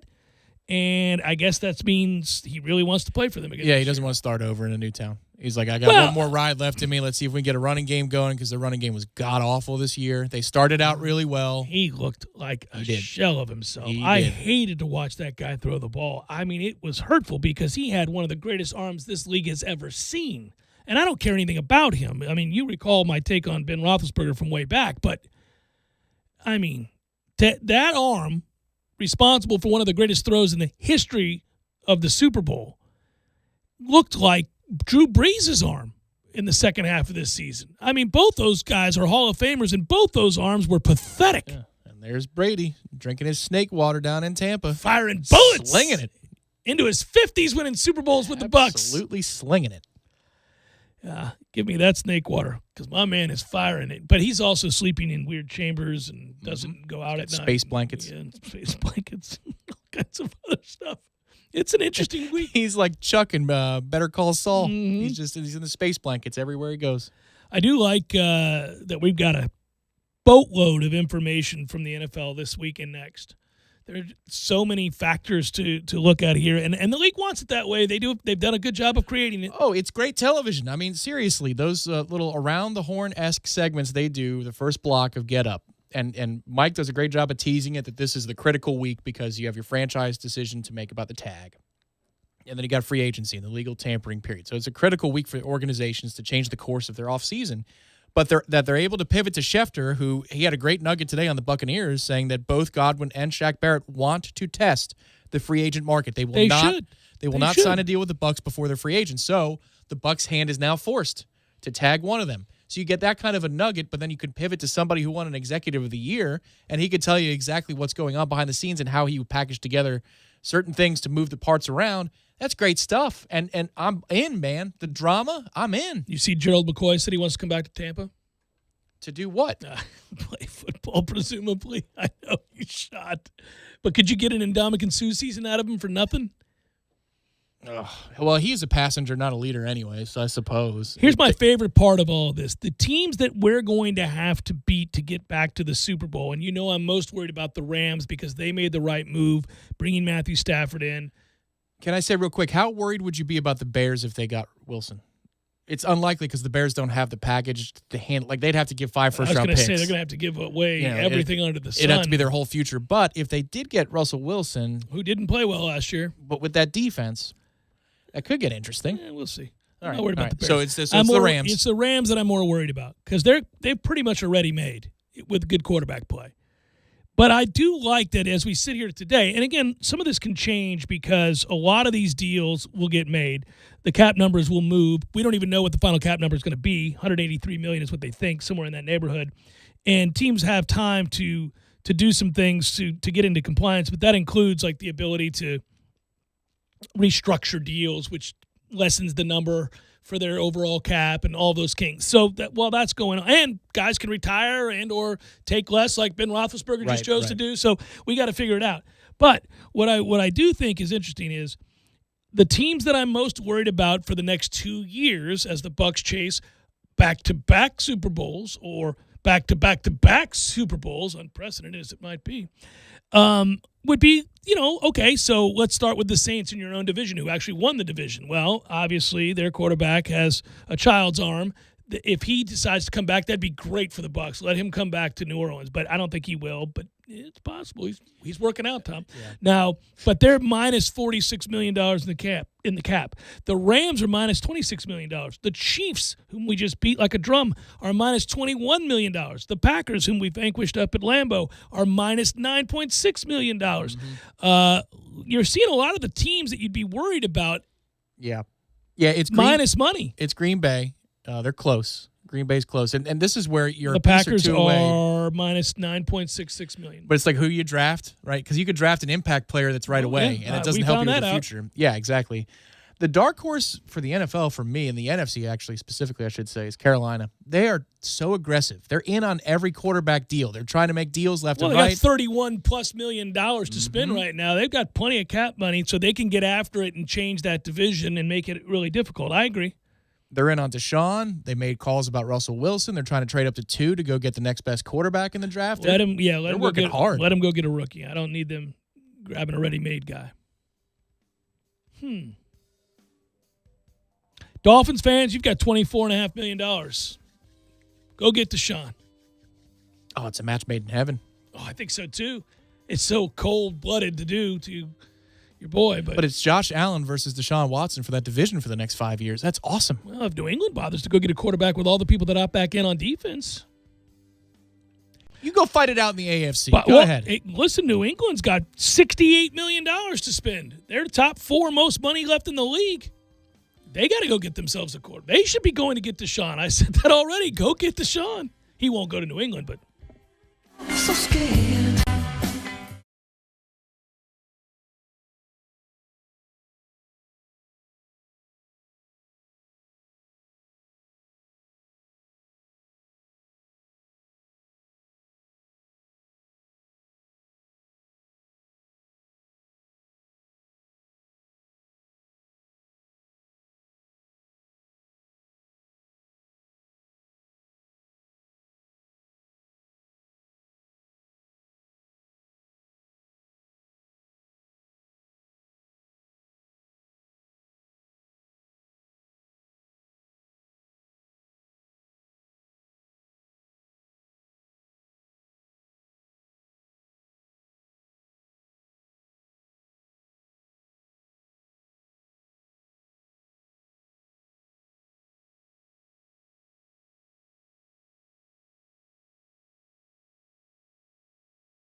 Show 97.9 ESPN Radio. You want to do this? Let's do this. I guess we can. I realize that I'm getting a little nervous, though, every time we do these. It feels like it's slipping away. Bracketology on the Jeff Cameron Show is brought to you by Downs and St. Germain Research, a full-service market research firm located in Tallahassee since 1981. Downs and St. Germain Research conducting surveys and focus groups for local, state, and national organizations. It's a lot of fun. Soon we'll all be doing this, right? We're all going to research in order to turn in a good bracket. But if you want to research to strengthen your organization, that's just smart. It's a winning strategy. Online at dsg-research.com. I am looking forward to that. This is a unique tournament this year. I got to tell you, I always pride myself on being, sometimes painfully honest about my assessments of our squads, good and bad and otherwise. If they're playing poorly, but I think they're good, I'll tell you that. If they're playing really well, but I think that they're a paper tiger, I'll tell you that. And if they're flailing and moving in the wrong direction, I'll tell you that too. And I don't know how you can feel great about this team right now. I'm sure you felt good about our chances on Saturday when Ngam threw 3 up there. I have left him alone. We've got bigger problems than Ngam. Mm-hmm. Yeah, what are we in the post, though? I think that's a great question moving forward. Like, what are we? If we play a team with a post presence. If somebody wants to play big against us and we can play big back, I'll live with it. I don't mind that. I can deal with Balsa's opportunities down in the post. Now, listen, I don't think he's the guy we thought he was on track to be. Obviously, earlier this year, he looked like he was a guy about to take off, so much so that we had conversations about, good Lord, he could leave. He may have shown enough now that teams see the upside and they project and they go, all right, well, in 3 years, I like his game away from longer. He's not. You just don't know. Ham is so close to the vest with injuries, so I just don't know who's right and who's not right now. I do know that obviously MJ Walker is not right, but everybody else, it's hard to know. Raekwon continues to play well and hard and tough, and I mean he got fouled 47 times in that game. Yeah, that's a grown ass man, and they don't always do him right. But here's the deal. If you're just trying to figure out what we are, this is why we do Bracket Matrix. We take a look at the seeding. We're a 4 right now. We're a 4 trending back towards 5, not a 4 trending towards 3. At one point, we were a 3 with a slim but plausible, there was a path, chance to be a 2. No. I think at this point, Florida State would have to win the ACC tournament and get help to get anywhere near that. Tons of help. Yeah, they're not gonna get that. So you've got to hold on for dear life to that 4, and hope like hell you can get it, because you don't want to fall to a 5. We already know the reasons why, but that's the dreaded 5-12, and it's just not what you want, because you're always going to face somebody who is fully capable from a big conference of beating you in that game. I mean, that's just a yeah. There's tenuous times. That Thursday game is going to be really important. You just have to quit yourself nicely. Hopefully, you win the game, and you got to give yourself something to feel good about. Otherwise, this is going to be a long 2 weeks. Because if they do what they did a couple of years ago, and that's when McDonough was calling for them not to be in the tournament, which he clown. He gets a lot of things right, though, but that was terrible. But that left us going. Not one of his brighter moments, no. It's like, oh, boy, here we go. We have nothing there are no laurels to rest on, man. Nothing. That was a long 2 weeks. So get a win on Thursday. Find a way. Make some shots. Maybe we hit 7 3-pointers in the game and we don't take 25 shots. That would be good. A step in the right direction. Well, remember our talking point last week was whether or not they play for it all. They go for it in the ACC tournament. Well, now they have no choice. They got to go for it. Go for it, because you want to fight your way to a 3 if you can get it. You could avoid facing the Gonzagas of the world or the Baylors of the world or Michigans of the world. Big win for them to get on the right track. Yeah. Mm-hmm. So you got to win some games here, and now I have no question. It's just a matter of whether or not they're equipped to do it. I love where Scotty Barnes is headed. Well, unfortunately, he's headed to the NBA, but where he's headed as this season has gone on, he's been very, very good. He was named the sixth man of the year and freshman of the year in the ACC this season. He's played really well. He played like a man the other day. That guy right there cared deeply. He played physically. By the way, how much did you love it in those moments where we posted him up? Mm-hmm. Yep. I was like, there it is. Yeah. He's too big and too long. You can't mess with that. Yeah, maybe your identity is the Bash Brothers with him and Gray, and then Calhoun is all over the place and causing havoc. You'd give up a lot of points, but you'd also be really physical. Well, what if I said all year long, the race is to 80 for this team. I don't care if we get a ton of stops. Stop turning it over a gazillion times and score in the 80s, and you're going to win. We have so much skill.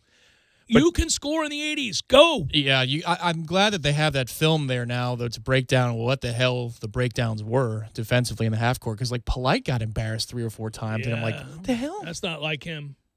Was he one of the guys that wasn't ready to go? I mean, because he's a hell of a defender. But remember, and he's coming back. I think it is a confluence of unfortunate events that led to that performance. I also think that there is some second guessing in terms of confidence right now when this team goes on the road and the first few shots don't fall. There definitely is a here we go again mentality when those shots aren't falling early on. Tom, the worst case scenario happened. You're down 18-5. If that score is 13-7, and you've hit a couple of shots and you're just playing a little sloppy, no big deal. But they're scoring easily, and you can't hit the broadside of a barn, and you've had open looks. Yeah, I thought they did a really good job of locking it down in the second half, but, I mean, I have to stop myself, as you've noted. It's Notre Dame, for Christ's sake. It's Notre Dame. The hell's wrong with you? Yeah, it's Notre Dame. But they did lock it down a little bit in the second half, and you could see where the intensity took them, which is, I mean, they were overwhelming at times. And if Jamie Luckey doesn't get involved, they might win the game outright. Well, you cut it to 4. And then, listen, anytime you come back like that, you're exhausting yourself. But they were up in the kitchen. They were fighting. And Jamie Luckey's an ass. But that's not. It's that first run with the break for no damn reason. That's the one where I'm like, dude. And you know what? Even on the radio broadcast, I actually caught that segment of it on the radio, and Art Booth was on him the whole way. Well, he's called some imaginary things that you're just like, look, man. You're at the monitor again. You cannot reward that kind of flopping. You cannot reward. I mean, there was a charge in this game that is impossible to rationalize. A lot of times I give, because of the game speed and because of how difficult it is to officiate, and basketball is very difficult to officiate, these 50-50 calls, I'm more apt to just give guys breaks. Half the time I think they make it up. They're just not real sure. They're like, charge. But I do think that it can be a very difficult game to call. If you watch a replay and it's close one way or the other and they miss it by a fraction, maybe they were just out of position, I'll let that slide. When you miss a call where it's blatantly obvious somebody just flopped because they were beat, and it's not close to a charge, it's not close to a travel, it's not close to a push-off or anything, man, you're just not good enough. Either your eyesight's not where it needs to be, you're not physically gifted enough to get up and down the court to be in the position you need to be in. Whatever the reason, I'm not really interested. I don't care. You need to go. You have to leave. You're not good enough. Can we stop marrying ourselves to 65-year-old refs? Yeah, I know. Can we stop doing that? He was old and crappy 10 years ago. But I'm saying just don't do that, guys. There are young officials out there who can get up and down the floor. There are times when it looks like a referee is nudging the game in a certain way, and then there are times when you can see that their hand is completely around the game. And that's what this was. And that's what sucked. It's like, listen, you put yourself in such a terrible position. You weren't ready to go. They looked like ass in the first half. There's no doubt. Well, that's why Raekwon Gray was mad. And that's why it's unforgivable no matter how you slice it. But if you can just talk about it away from that for one quick moment, it's like, God, they did enough. They did enough in the second half if it wasn't for the whistle. Yeah, I don't want to give them an out like that, though. I just... Agreed. Still... There's just a whole lot to be pissed off about. That I agree with. I think that assessment is completely fair. By the way, since we're doing bracketology, we are a week 4. We're not a 5. We're not falling towards a 5. But given that Virginia did technically win the conference and they're a 5, I don't know. We could see this adjusted. We could be in trouble. Oh, go ahead and lose on Tuesday or Thursday, and you will be a 5. You're definitely going to be a 5. Maybe a 6. Yeah. It hurt to watch Virginia celebrate. I watched that game against Louisville. Yeah, it got close there for about 30 seconds in the second half. The fact that Virginia wins that game and celebrates that conference championship, the regular season title, the way that they did. I mean, they were pumped to win that championship. Nothing wrong with that. I don't blame them. But you're watching that celebration going, you guys weren't even competitive. You didn't even deserve to be on the court with Florida State. You were an embarrassment to the league that night. Thanks a lot, Mac. That team, you knew it, man. Like that matchup, you're like, they're not tough enough. If Virginia cares, Louisville's not tough enough. They're soft. They are soft, and he brings it up a lot. He tells them about how soft they are on the regular. He does. He does. To his credit, he'll get fired for it, but Yeah. Final hour forthcoming. Stay with.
part of the Jeff Cameron Show, at least for today. Welcome in. How are you? Hope you're well. Thanks for listening. Appreciate you joining us. I'm Jeff. That's Tom.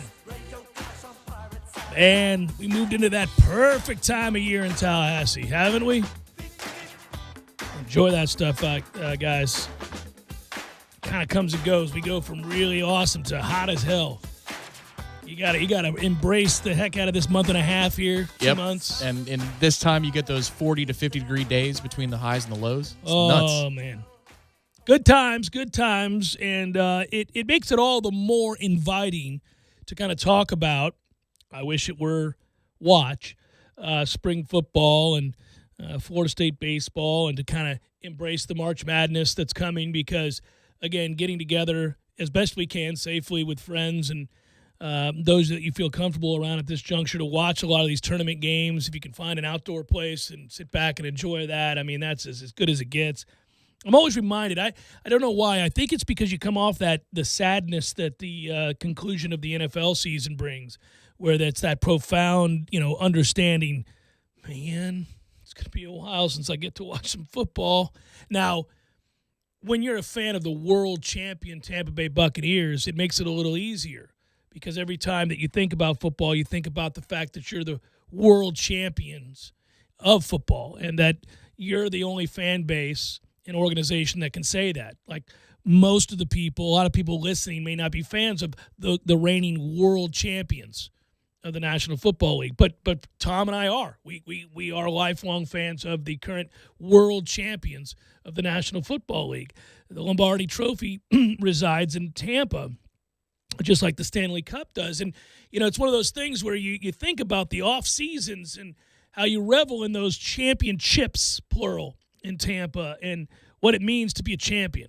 And I sit across from one every day, and he sits across from one as well, and we just look at each other like the champions we are, and we think about how difficult it is for those that are fans of teams like, say, Atlanta or New Orleans, or really anybody that's not the reigning world champion. Only L.A. kind of gets what we're going through right now. Right. But they're different. They didn't pull off the Stan Barty like we did. We have the Stan Barty Cup. Right. And not only did they not pull off the Stan Barty, but, the Dodgers spent $400 million to win a shortened season. I don't even know if we count it. Right. So it feels a little fake, feels a little false, doesn't feel like a real World Series championship. Also, they didn't get to hear cannons after they won. They did not hear cannons. So normally when you come off that disappointment, the sadness of a season ending, you aren't picked up by the fact that you won it all.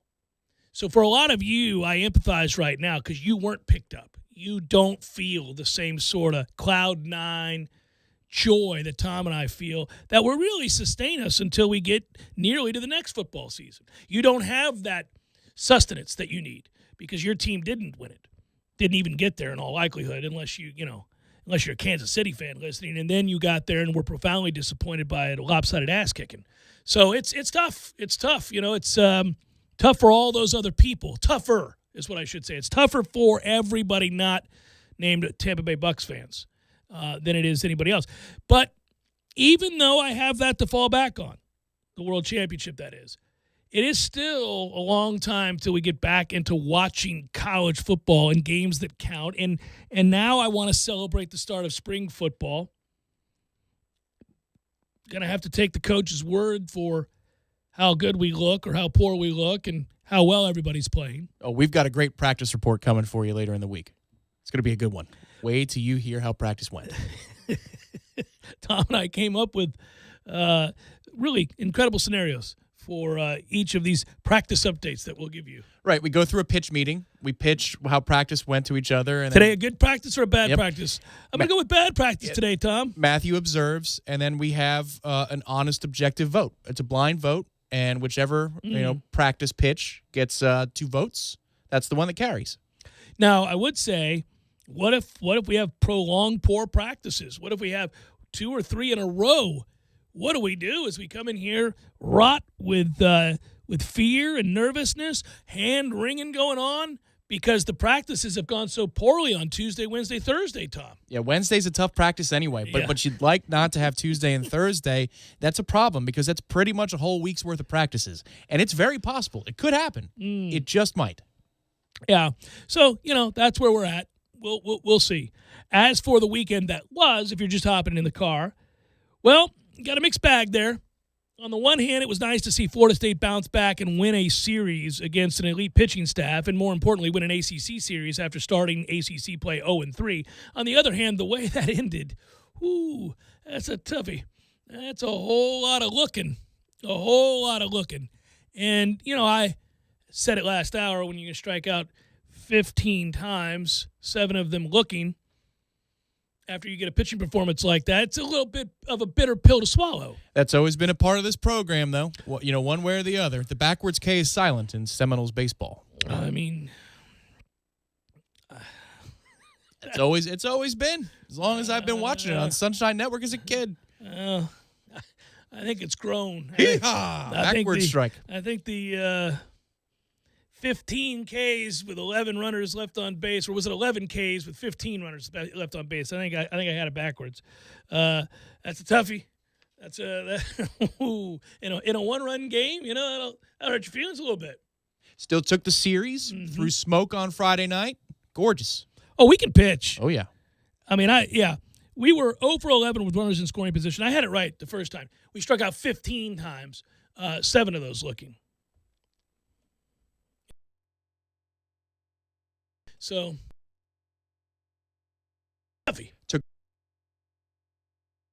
that's the way to do it. Actually, when you do it that way, you're right, too, because right now the fine folks in Charlottesville, Virginia are going, what gives, guys? We came into the season with one of the best pitching staffs in America. We've won one ACC game. You'd be very concerned if you were Those there. slappies got swept by Pitt. Yeah. It was in Tallahassee. Yeah. We went there. Let's do the same thing. Let's go. Yeah. They beat our ass. They'd be feeling terrible right about now. So that's where you're at. Now, I will take that series win. I will also express my deep frustrations, aggravations, as I have all afternoon about the basketball team. I'm glad I've taken on a new approach to social media. You noted, Tom, I not a single tweet about the basketball game. Not one, because I was afraid of what I might say. Your silence spoke volumes. I almost tweeted out a picture of a train going off a mountain into water or some sort of cataclysmic, But I thought, well, that's a bit overstated. It's just, the Back to the Future 3 train. Right. Yeah. Yeah, I almost tweeted out some sort of mangled wreckage from a train accident. But I thought that's extreme. They're going as a 2 seed to the ACC tournament. They're going to be a top 5 seed in the NCAA tournament in all likelihood. You can't tweet that out.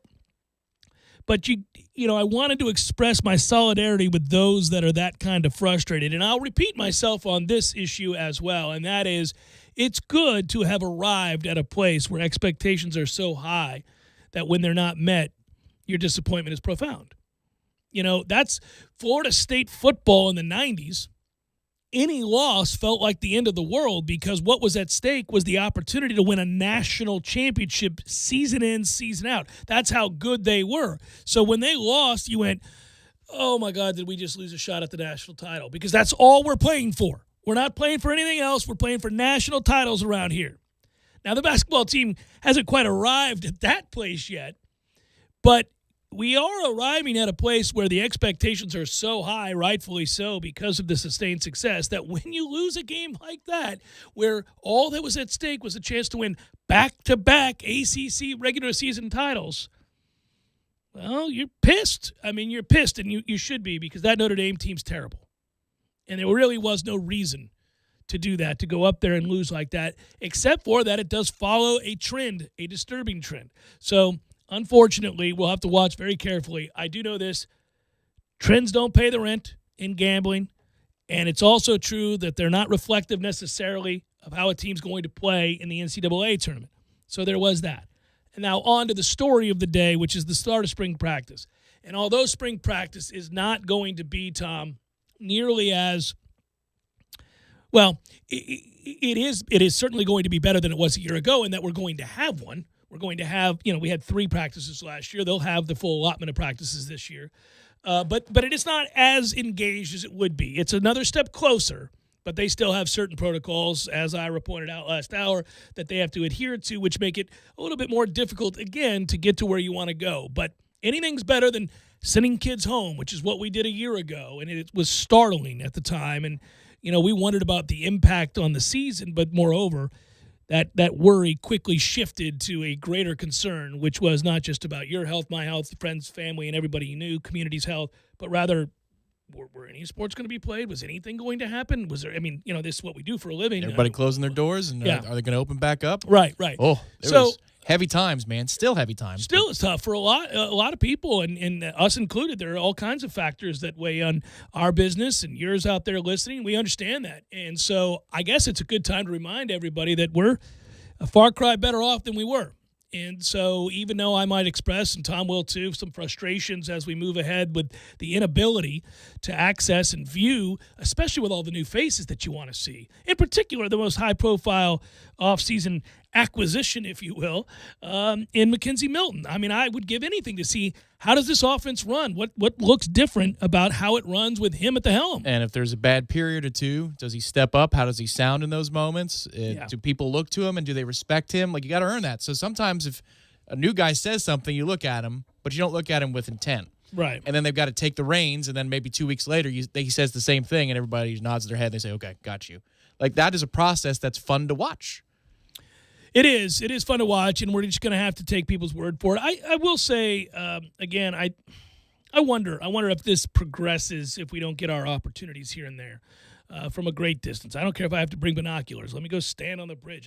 I mean, I want to see something. Even if you have a practice in the stadium once a week, because you want to simulate things. Space people out. Sit in the stands, go, yeah, absolutely. Yeah, I mean, press box, not that spaced many out. media members that you couldn't space the hell out of this That's thing, correct. for Christ's sake. So, yeah, I would I'd be very happy about that. I would love that opportunity. I wish we would get that opportunity. Again, they don't owe us that. It does behoove them. I would also say that there are many things that I'm skeptical about with coaches addressing the media, saying certain things. But one of them that I'm not and haven't been since day one, because around every turn he showed that he legitimately wanted it to be documented, is Mike Norvell's claim that he wants the press there to write about and talk about and document their coaching methods and the climb. He does want that. I do believe that. I think that speaks to his confidence. It's one of probably his best attributes. I mean, obviously he had success at Memphis, and if you ask their players and coaches and fans, they'll give you a different answer because they saw the success translate on the field. But in terms of being here, we haven't seen that yet, and not his fault. But he did show and prove, for lack of a better term. Hey, I want you guys to document this because I think we're really, really excited about what we do, and we're excited about our players' growth, and we want you to be along for the ride because it shows well for us as a program, and it gets our message out to other people, and that's how we build moving forward. Well, he's wanted to do that. I don't think that's different. I think if he can, he'll try. You don't get a big pat on the back, but I think if he can get us out there to watch, he'd like to do it. Correct. Just whatever red tape there is made of crap. It makes no sense, considering that we have games at the Civic Center that people can go see. The aforementioned Hauser, like the thing about Mike that I really, it gave me hope last year in that luncheon when he was talking on and off the record, but I'll speak generally. Some guys are about the action in the games and winning games, and some people are about like the anonymous times, the practice, the workouts, and things like that. He brags more on how they work than he does about how they play in a game. I don't give a damn about the game compared to but yes. the day. But you know what I mean. Yeah. Compared to the day-to-day preparation, that is like there are some people in every office or in every household that like to make lists. You know who the list maker is in your house or your office. And anytime you need organization, you go to that person at your job and you're like, can you color code this? Can you help me with Excel? Can you just write this out for me? Can we do a schedule? Because I need to see it organized. That's who the hell that dude is. And that's what gave me hope.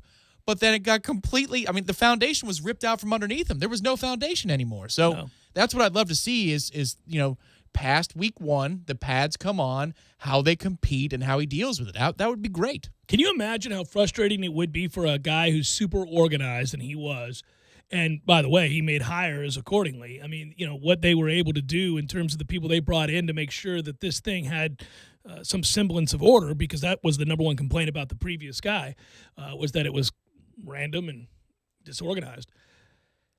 Can you imagine? I mean, that's your thing. Like, that's what you're known for. It's one of the reasons you got hired, is that you have a plan for every kid and every coach every second of every day, so much so that people talk about that as your thing.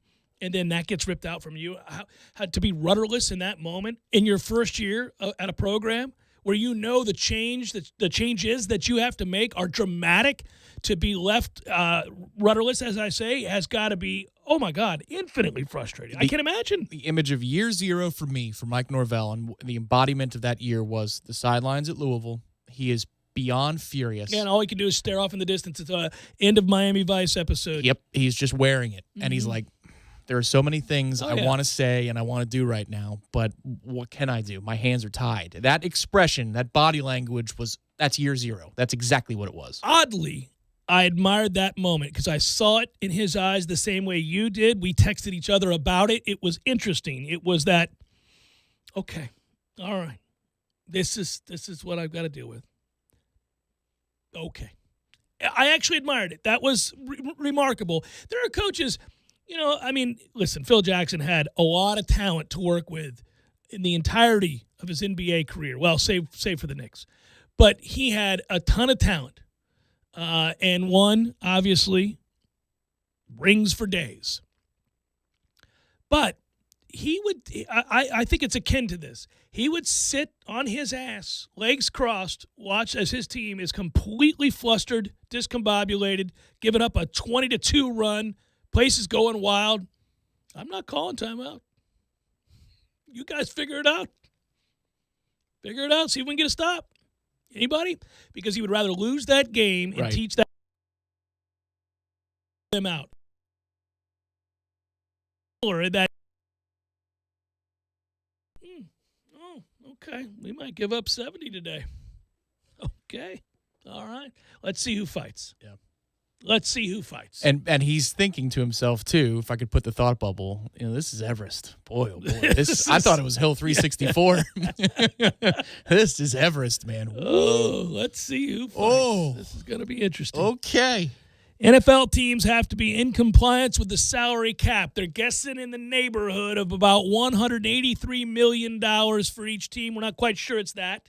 Now, they're also negotiating a little bit right now where, because the TV deals haven't been completed, do we want to wait till later in the week, maybe into sometime into next week when this deal gets done? Then teams have to be in compliance. They may push it back. Yeah. If they don't, we'll know basically tomorrow what can get done and what can't get done.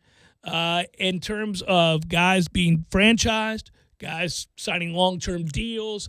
And if you read SI today, and they did a really good job of documenting this, Monday Morning Quarterback, you can go through it. First of all, if you're a Jags fan, you got nowhere to go but up, right? Well, that's true also of your salary cap. You've got $86.42 million or thereabouts to spend, and you need to spend every penny of it because your team is ass. But you start with that, and then you go on down and look at these other teams, and you start with all that money that the Jags and the Jets, really what's very impressive is how much money the Colts have after having made the playoffs. They really can be a big-time player in this thing. But we'll go through and look at these teams. Dolphins have plenty of money, too. By the way, the Bucs have money, not a ton, but some. Whereas if you're a team like, say, the Saints, you're really, really screwed. Plenty of other teams, really, really screwed. Like, how would you like it to not be any good at all and have no money to spend? Like, say, the Falcons at minus $18 million for the salary cap and feeling, lost in the wilderness. Yeah, Falcons screwed. That's what they are. They are. Or you can see the growing problems for a team like, say, the Eagles or, as I mentioned, certainly the Saints, who have a prodigious number to overcome. That's a good job by the Eagles, though. Cut your losses. It's going to be a minute. Yeah. Like, that's that. You sent the signal. Start anew. It's going to be a minute. We'll give Hurts like 5 games. It's going to be a minute. Hurts is going to get 5 games, and then we'll bring in somebody else. We know. We're starting anew. Hey, we did win, though. Yeah. That's recent. Well, that's the whole thing. If you make a run at it, you win it, then you get forgiven for a few years. We'll be able to, as Bucs fans from 2002 when they won it and then did nothing for until this year. Yeah, we didn't win a playoff game until this year. Yeah, we know where the cutoff is, where the good graces end. Like, you get a good 5 to 7 years after a Super Bowl win where you're like, it's all right, we won a Super Bowl. And somewhere around year 8, you go, okay. Can we go 8-8? Yeah, Can we when go they- 9-7 to make a playoff game. Fired Gruden 4 months after they extended him. That Yeah. was when I'm like, ooh. Yeah, this doesn't feel good. Because Gruden, it wasn't exactly saving money. He'd always find a 38-year-old and max of out course, the cap. of course. He and Bruce Allen. So you're like, ooh, we're going to rebuild? Okay, now we're looking at 2013, 2014 at best, and that's no good. That's too far. But we're world champions currently. It's the Jeff Cameron Show, 97.9 ESPN Radio.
So, really quick aside, I'll get back to the NFL in a second. I do want to note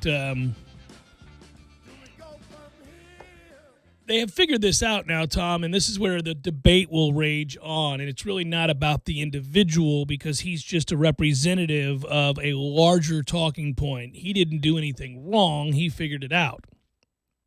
And as much as it's hard to watch because he's who he is, you can't blame him. He figured it out. And I'm talking about Bryson DeChambeau's win at Bay Hill and the Arnold Palmer Invitational. And it's a great win.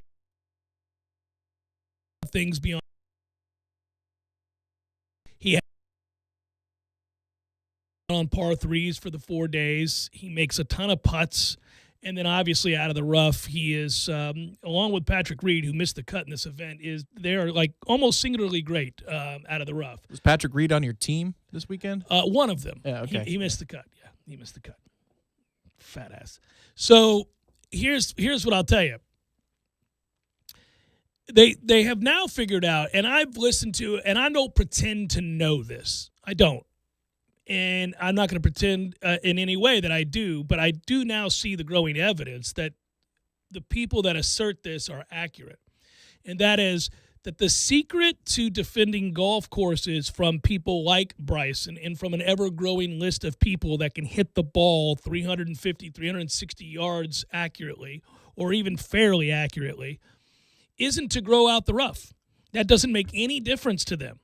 There are more and more guys that can hit the ball out of the rough from 60, 70 yards away with deft touch and enough height to get the ball to stop on the green that it becomes basically a putting contest, and they're going to get there before you. So over the course of 4 days, you lose if you can't hit it 370 or you can't hit it 360 because that rough at Bay Hill was obscene. You couldn't find the ball half the time, and they all – Bryson especially, could hit out of it and get it way up in the air and be able to putt. Didn't make any difference. And he did that at the U.S. Open too. So what I'm hearing more and more now is that it has to do with angle of attack, and this is where he figured out every club's the same length. It's all the same length of a 6-iron. So his wedges are the same as his irons. It doesn't really matter. And he strikes down on the ball with a descending blow the way that you would need to get it to go straight up in the air. And then it just travels because whether that's a 4-iron or a wedge, it's the same angle every time for him, which is genius, and he figured that out. Kudos for doing the work. But it really does create the question, if folks are going to start attempting to drive par fives, what are we doing here? We're done here. That's not a game that the general public could ever relate to or be able to play. They can't. Nobody can. It's also not conducive to building courses. What are you going to do? You can't keep making longer courses. It's not going to work. We don't have enough land and water to do so. So you've got to find a way to make people play golf again. This should not be a long drive competition. I'm not ripping him. He did a lot of things well, not just hit the ball a mile. But more and more, if we find these types of courses where guys like that can do that, it's fun for now. But where are we 10 years from now when the generation coming up realizes that's all you have to do? Yeah, well, I think in particular, number 6 at Bay Hill is a unique set of circumstances, given that it's a reverse U that you're going around. Yeah. So, I don't know that you can cut off the corner on 99% of par fives where he has to clear it. You have to have the wind behind him, and he has to clear it. Now, that hole will be nothing in 10 years. They'll have to change it. That hole can't be what it is. If you have the wind there, then there'll be 15 or 20 players who will take on that corner. That's my point is they will all do that. But I think in other par 5 circumstances, you've got a situation where you can't necessarily drive the green, but you will have a lot more wedges coming into those greens, like 16 at the Players, 13 at Augusta, even 15 to a degree at Augusta. Players this week, we get excited about the Players because anybody can win the Players.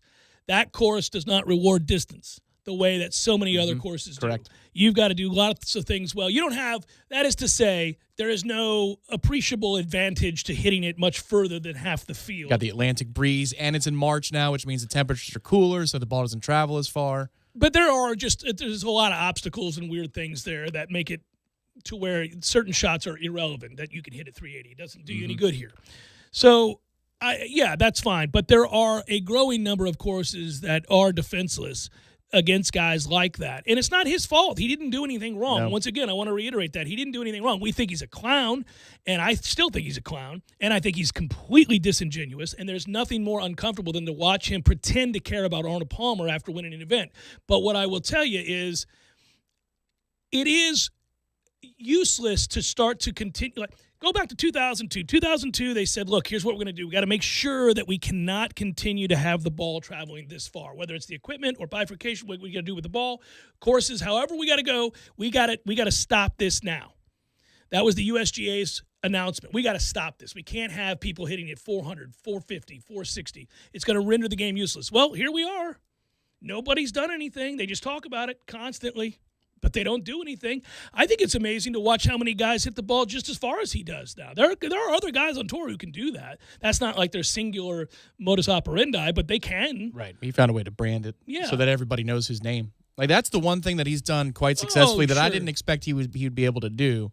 It's not Tiger, like household recognition, but I'd say he's right up there with, like, Rory. I'd say he's the biggest name in golf right now. Yeah. No, I think he's the biggest name in golf People know right Bryson now. by his first name. And, he's got he's easy to see with the hat and the bulk and all that stuff. And he gets all the credit in the world. He's a marketing machine. He walks and talks like a walking advertisement. He's got his NASCAR game down. I mean, it's unreal. There's nothing genuine about him other than the work that he put in, which he gets credit for. He did transform his body to what we see now, and he does hit it 1,000,000 miles in competition with the tournament on the line. To take that swing, you get full marks. Mm-hmm. That's unreal. Most people cannot do that. Yeah, he's going to start selling his own rounds. So he's like, well, it's Lexus Thursday today. It's a big day for me on Lexus Thursday.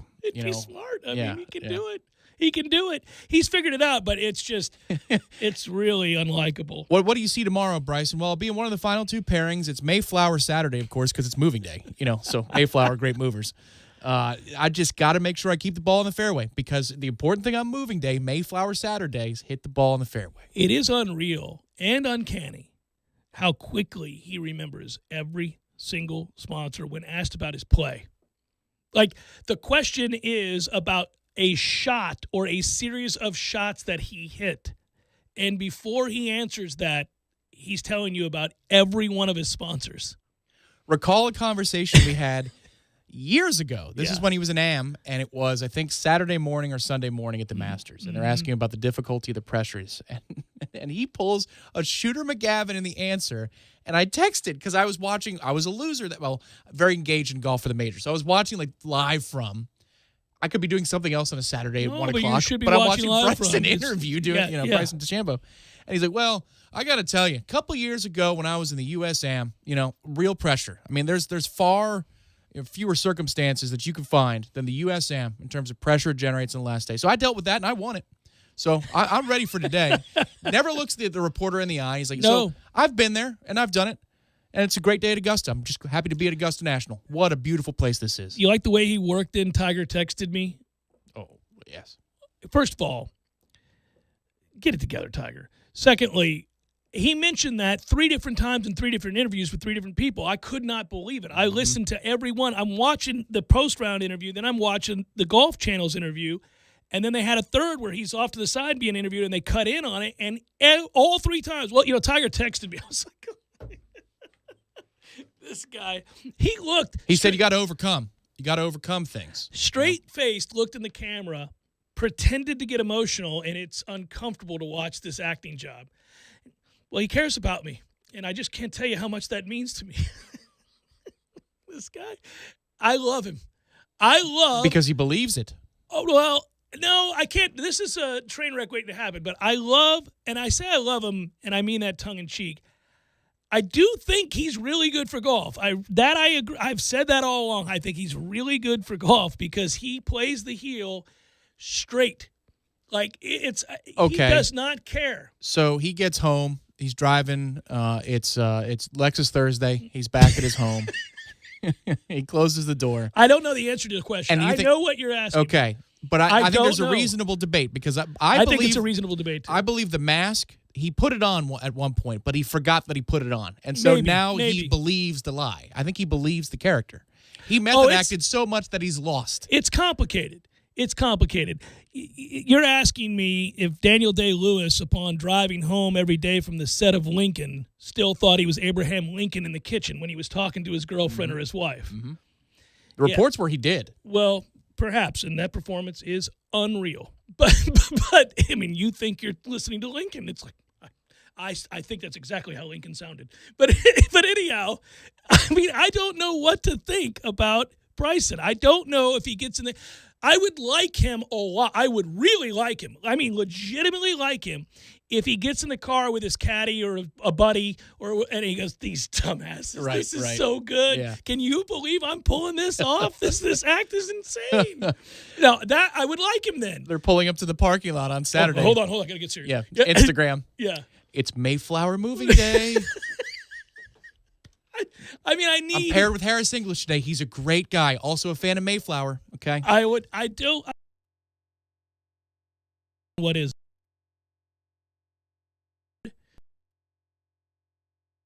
realize that he's what we know. It's I think he's Matt Damon in The Informant. Like, he's just got a setting, and you can't. And remember, they have to tell him to stop. Stop. Yeah. Stop. Well, what you know. It was remarkable yesterday. And yet, and this is bigger than golf. It's just a fun talking point. It is theater you can't turn your eyes away from. I mean, you got to admit, Tom, with the tournament on the line. Yeah. And he's standing up there going to let it rip, doesn't even care. It's like, right. I'm not laying up. I mean, this is who I am. You can't stop watching. Oh, I was engrossed on Saturday when he first did it because he pulled the Happy Gilmore. He's celebrating while it's in the air. Like, that's actually genuine. I think that was real. I do too. Woo!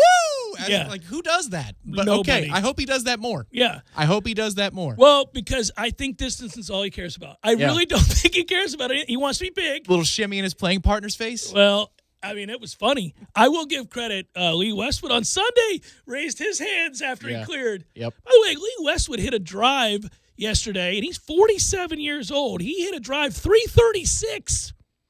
After the round, he was asked about Bryson, and he said, look, you got to give him credit. He's more than just a guy that hits it a long ways. Lots of guys can hit it a long ways. And then he looked right at the guy, and he said, I'm not small. I hit it a long ways, too. I hit my drive 336. I was like, go get you some, Lee Westwood. Let that man know. He's like, but Bryson's sitting there with a wedge in his hand. He's strong, but who are you taking in a fight? You're taking me. I'm Lee Westwood. By the way, bless your heart, Lee Westwood. You fought. He did. That putt on 18. I know. Well, the thing I'll remember about that tournament actually is the 30, 40 footers that Bryson's hitting in the wind and all. I mean, like, it's blowing so hard yesterday in Orlando that you got to account for the wind on the putts. And it's not lucky. He's done it before. Right. He makes a lot of those. There's a little bit of Spieth in him with the long distance putts. You're like, God, man, that's center cut from the word go. Spieth had to be asked about it another Sunday, but in fairness to him, I don't think he played that badly. He actually. That course was brutal yesterday. Average score was 75. I mean, Rory got ripped, and I'm like, it was one over the average score. I mean, everybody had a hard time out there. By the way, I had Victor Hovland. Thanks for the +8 on the front or whatever that was. I was like, what are we? We went from second place to, I mean, you just go home. Don't play the back, my man. He about posted a 50. It's like, what? I kept checking my DraftKings. I'm like, well, I'm in the money. I'm in the what? I'm out of the money. What happened here? I look up. They're like 56. I was like through 9. I was, what happened to Victor Hovland? Jesus. You're like the J.R. Smith guy. Hey. You're supposed to hit it in the fairway, man. What are you doing, man? Come on, man. You got to make that putt. Hovland is out here throwing it off of houses. I was like, oh, golf is so hard. J.R. Smith thought they had the lead. He didn't know that. Hold on, player. We got to watch that again, man. We got to watch this again, man. You weren't supposed to miss that free throw, man. Hey, JR, where you going, man? Where you going, man? Can't do that. What is he doing? Oh, shit. That's smoking. LeBron go whoop that boy. LeBron go whoop his ass, family. They cooking the shit out this boy, JR.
You know, we were talking about it last hour, some this hour. I'm obsessed with it because I don't like the way that it's trending. But I thought it was interesting, and maybe I'm just reading way too much into the comment. Hamilton's quote, Tom, I think we're a pretty good basketball team. I think we've got to figure out how to play well consistently, whether it's on the road or at home. The court is 94 by 50. The goals are 10 feet. Nobody runs out of the stands to block a shot or get a steal. Yeah, that's true. And it's got to be perplexing to him because while those measurements remain the same, and it's a nice play on Hoosiers, we aren't the same.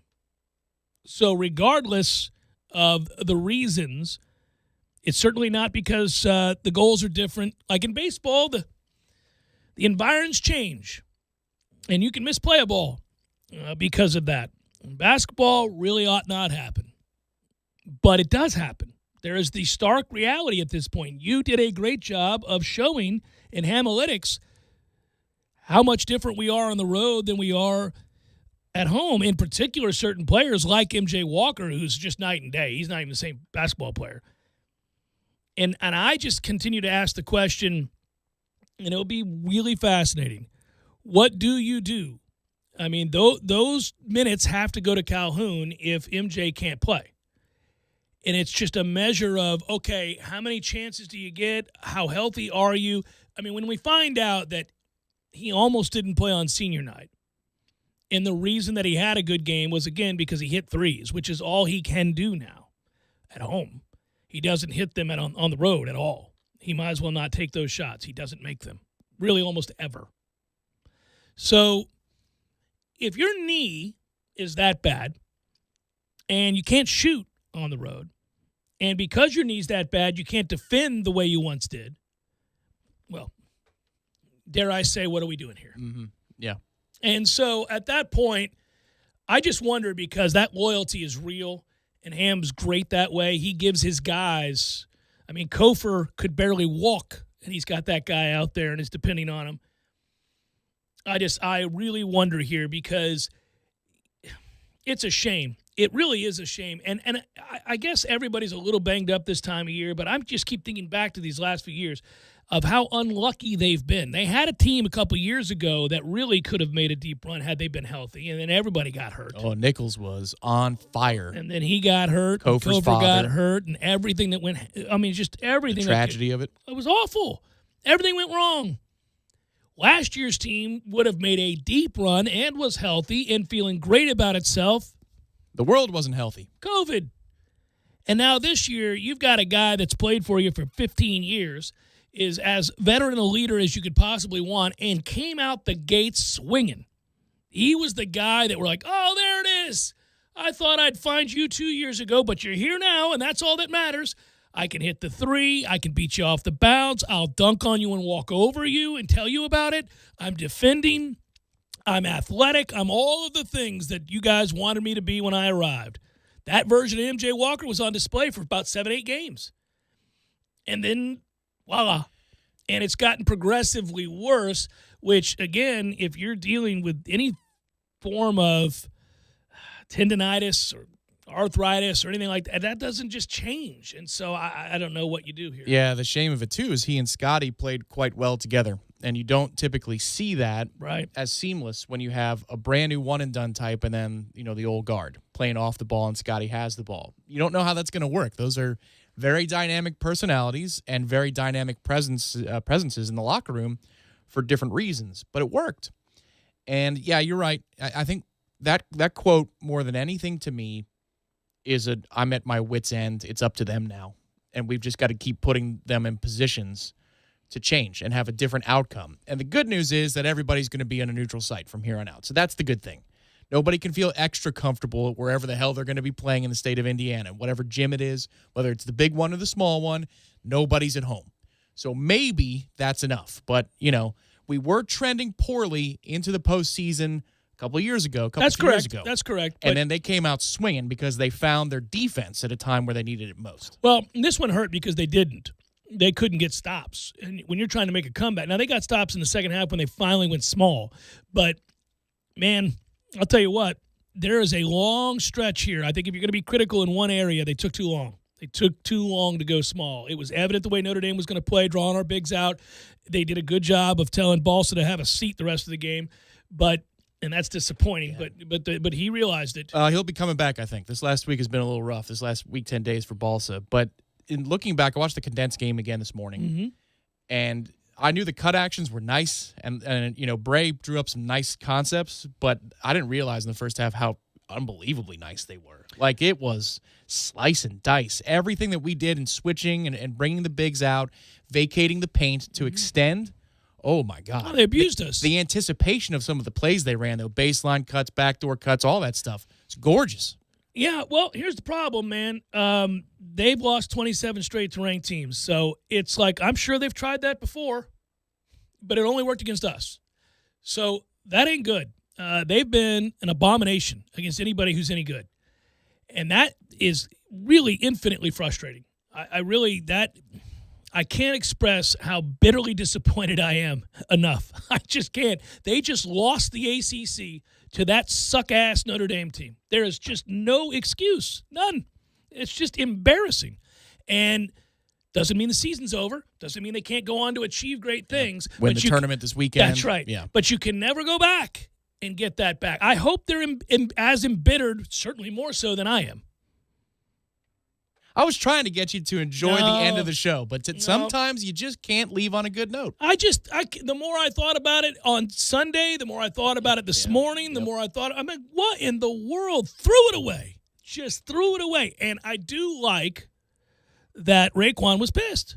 Very angry. Very angry. Like, I hope that anger translated behind closed doors. He had to keep it together with the press, and he was very terse and straightforward.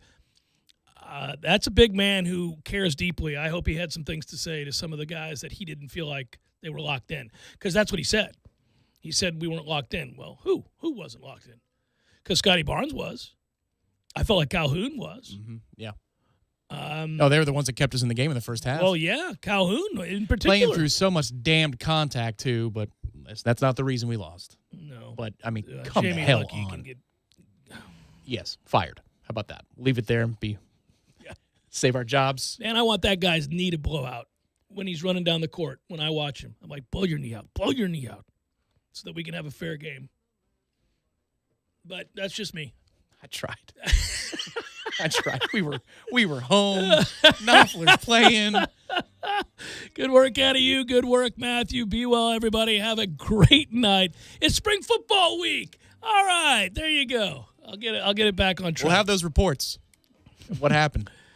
Yeah. Well, I do like that there is that outside chance, because Norvell said he's going to fight to see if we can get more access. I actually believe him. Play the good cop card. I don't care. Whatever smart. it is. It's smart. We'll play the game with you. Yeah. Just put us at Hauser. We're good. Talk to you tomorrow, everybody. Be well. You want to buy a